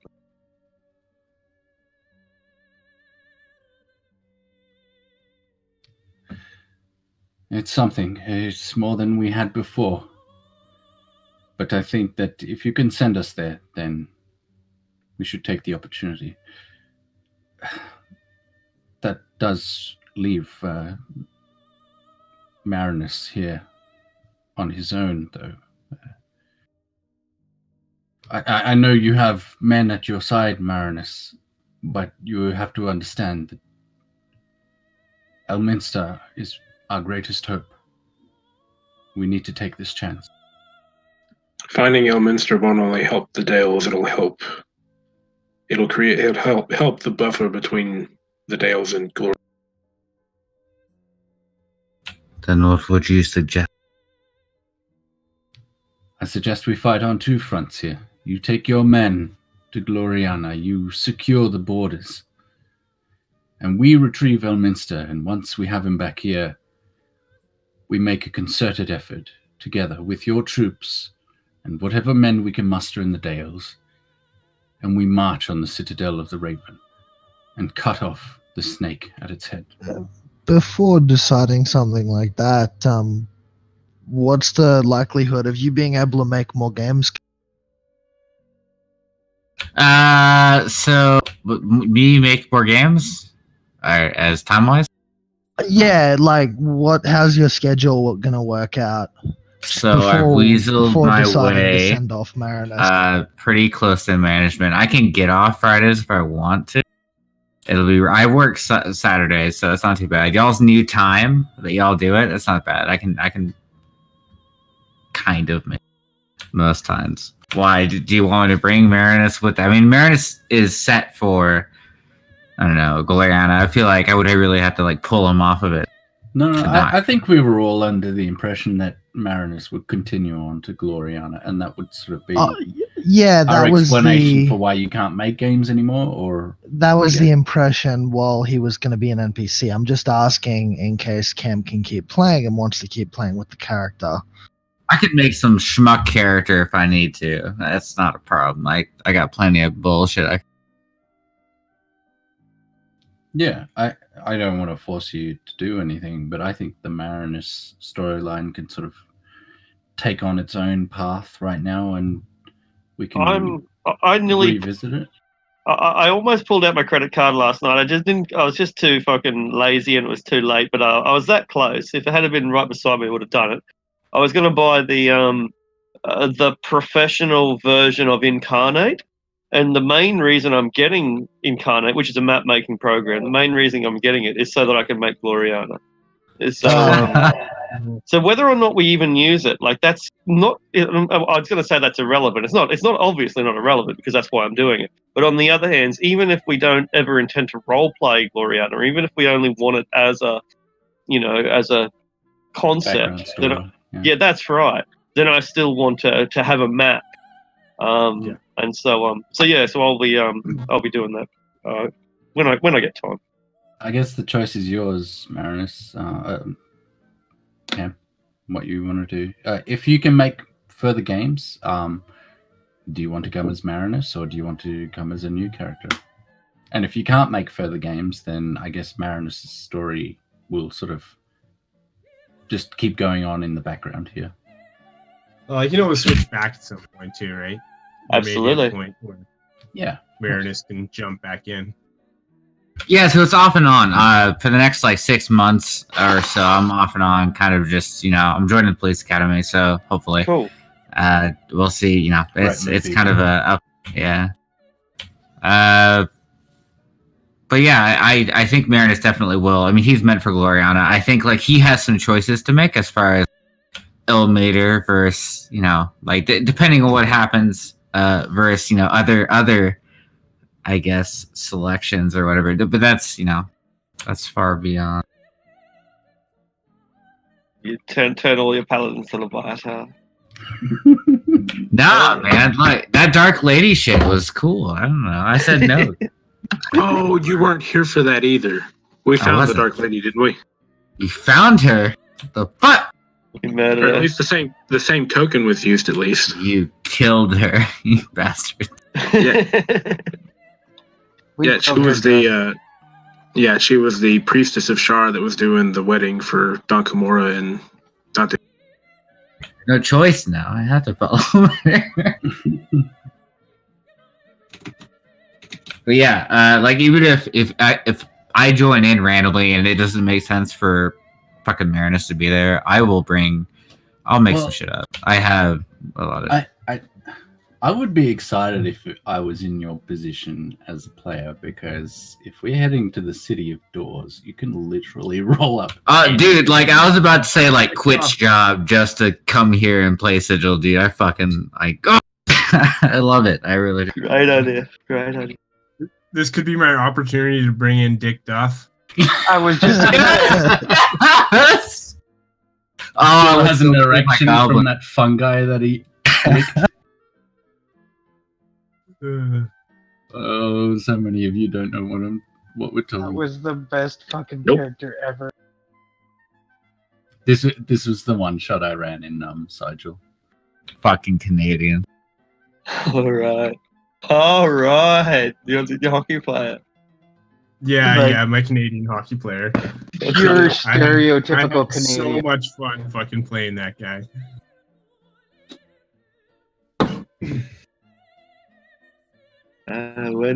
When your goodbyes are done and your preparations are made, Vandergast No. opens the gate.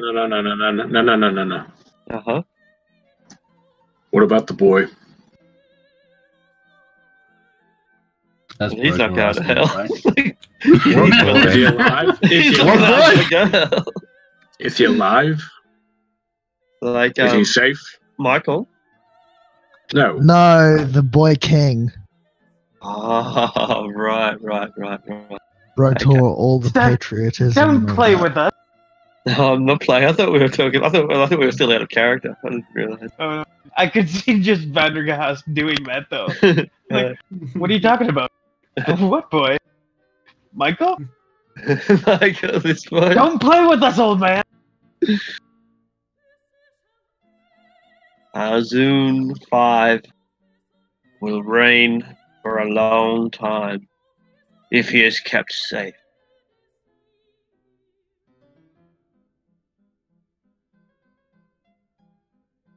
The Princess Regent thinks it's time. The Princess Regent is still a child. The time will come when wiser heads know the time has come. He is safe, though.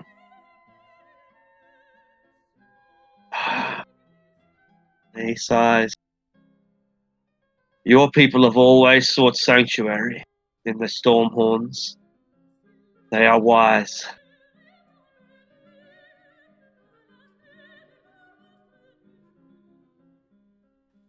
All right.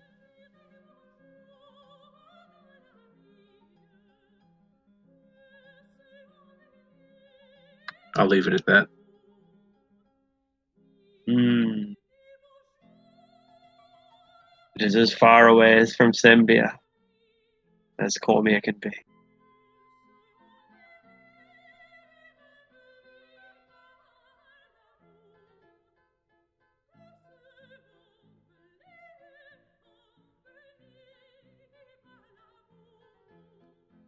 Long live the Sorry. king. Long live the king.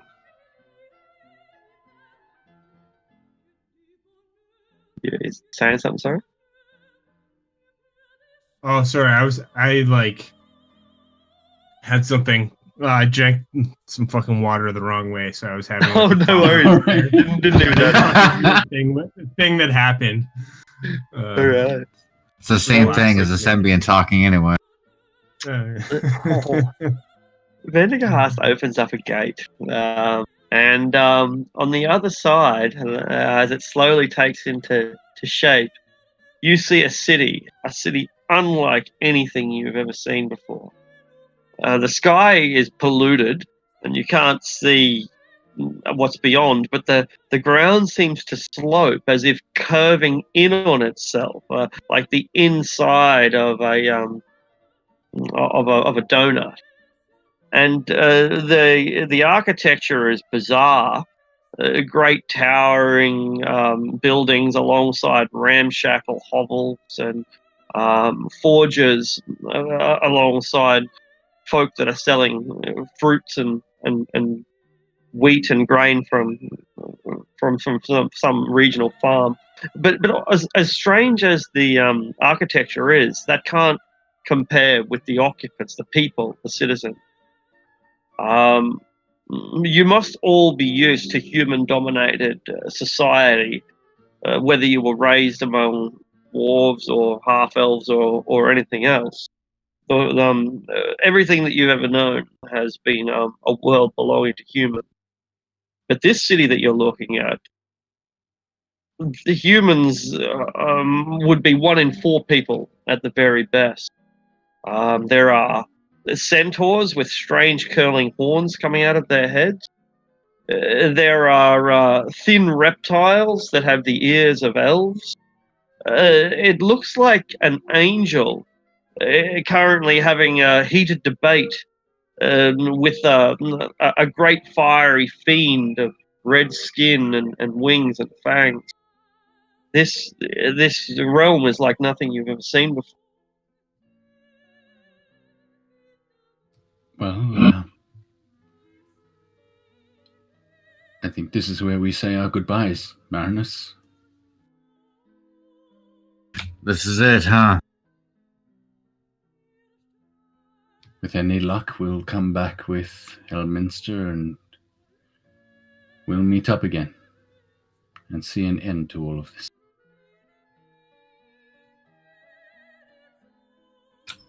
Take this, then, if you are to leave this land. I pull out my bird statue, my raven. I don't know it's a bird, and I hold it over to Aerith. What's this thing do again? Call my name. Say what you will. I will receive it if we are on the same plane. He nods and he puts it away. Aren't we literally heading to a different plane? Yeah. It's for when we're back. It's for when we're back. Cell phone, bitch. I look very contemplative for a moment, and then I just go in for a hug with Marin. I'll return the hug and look to the others. My friends, we have journeyed together for some time, and it has been an honor. Each and every day I've traveled with you, I've seen heroism, even from a Sembian. I've seen glory achieved that no other could seek. And I know you go to fight powers that I could not even conceive in my mind. May the broken Lord be with you always, and see that you endure from now until he meets.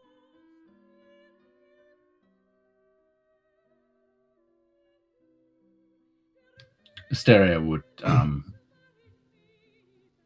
be all teary-eyed, obviously, and she'd give you a hug as well and say her goodbyes. Yeah, I walk up to Marinus and I kind of give him a smile and say, well, I guess this is it, Marinus. I must say, I'm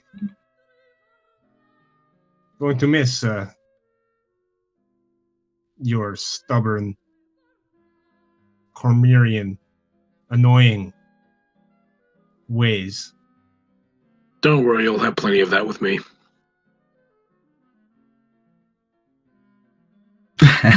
You're right, Proto. I perhaps it's best that we separate you two. You're coming with us then, Proto. Yeah. As much as I want to stay, this seems big. And I think you need all the help you can get. I'd be glad to have you along, Proto. You've been a very Plus, good friend. I kind of feel bad for leaving y'all back in Westgate. I assure you, it's quite pleasant. I really doubt that.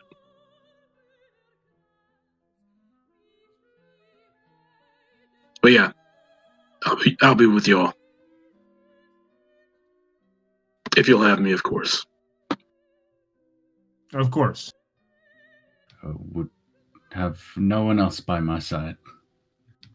You know, a raging dwarf always has a use in my eyes. And even though I still won't be here, I'm still a dragon.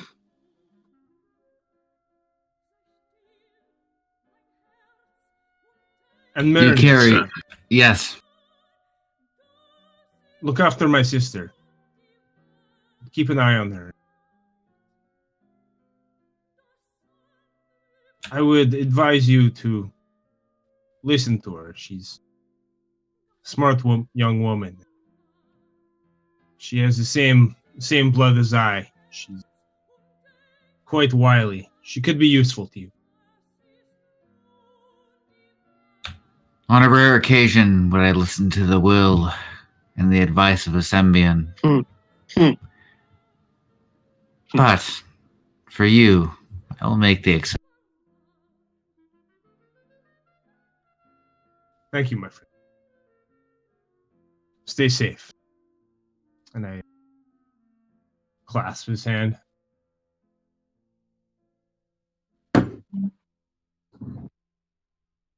Vidic will hand him a sealed letter. If you don't hear from us by mid-spring, get that into the hands of one of the Pegasus caravan, if you would, for me, please. I shall. Thank you. Oh, Marinus, I almost forgot. You must send word to Storm and to Randall Morn. They must prepare themselves for the coming invasion. I will handle this side. We have all seen what is to come. This I assure you. Just please return our. Tell Storm that there is one among them that seeks to poison their supplies. Make sure you get this news to her. Who? At least say who. Documents, yeah. Yeah, we had a name. Sorry, I didn't have it open at the time. Varagund. Varagund. Sorry, who? Oh, Varagund. Varagund, yeah. Varagund is his name. Make sure Storm gets that name. Very well.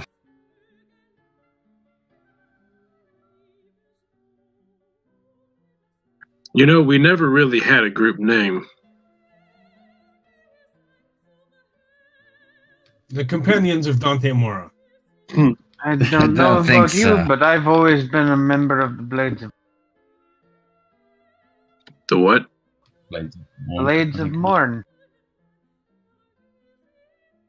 As Randall Morn, not Morn, the character. Oh, okay. Well, No, we shared a long road together. I've always in been... the morning. Ah.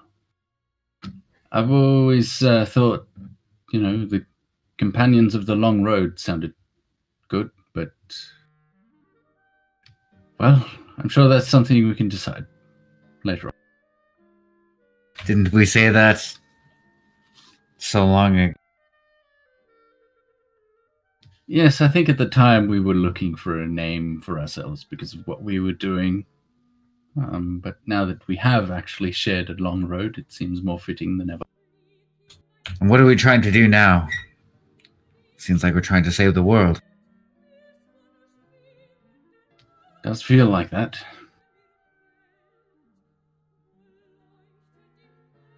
Just make sure we have a home to come back to, Marinus. I assure you. It'll still be. Well, shall we? To hell and back. Let's go to hell. I'm going to take Asteria's hand and go through the portal. And there has never been a more fitting place for which to end a session. Yep. Well, you did it, Arctic. You finally got one of the parties to sigil. And all I had to do was permanently split the party. I have to come back for that. I'm sorry. I have to. I love Sigil. Sigil is dear to my.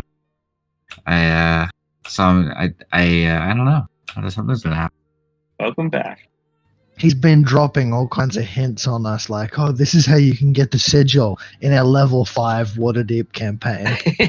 Sigil's fucking awesome, dude. I don't think you understand. Like, there's so much shit that can happen there. It's awesome. Yeah, we're planning to go into Undermountain, and he's like, "Here's this NPC telling you how to get the sigil." And it's like, fuck, do you really not want us to do Undermountain? It's not so much that there's so much shit that can go on in Sigil. All of the shit can go on in Sigil. So is it like, what is Sigil like a? You said it was a city of doors. Is it kind of like that thing in the Matrix where the in between, where all the doors lead to every door in the Matrix, except it leads to every door in the entire? I'm gonna head Yes off. and- See you all soon, guys. Yeah. Okay. yeah. I can tell you. That's fine because Yeah. I've run it. Sigil is for many it's a prison. For others who know how to get around it, it's a gateway. So that's what a sigil or sigil, whatever you want to call it, looks like. Every portal in Sigil has a key, and the keys can change all the time. And a key could be anything. It could be a lock of hair. It could be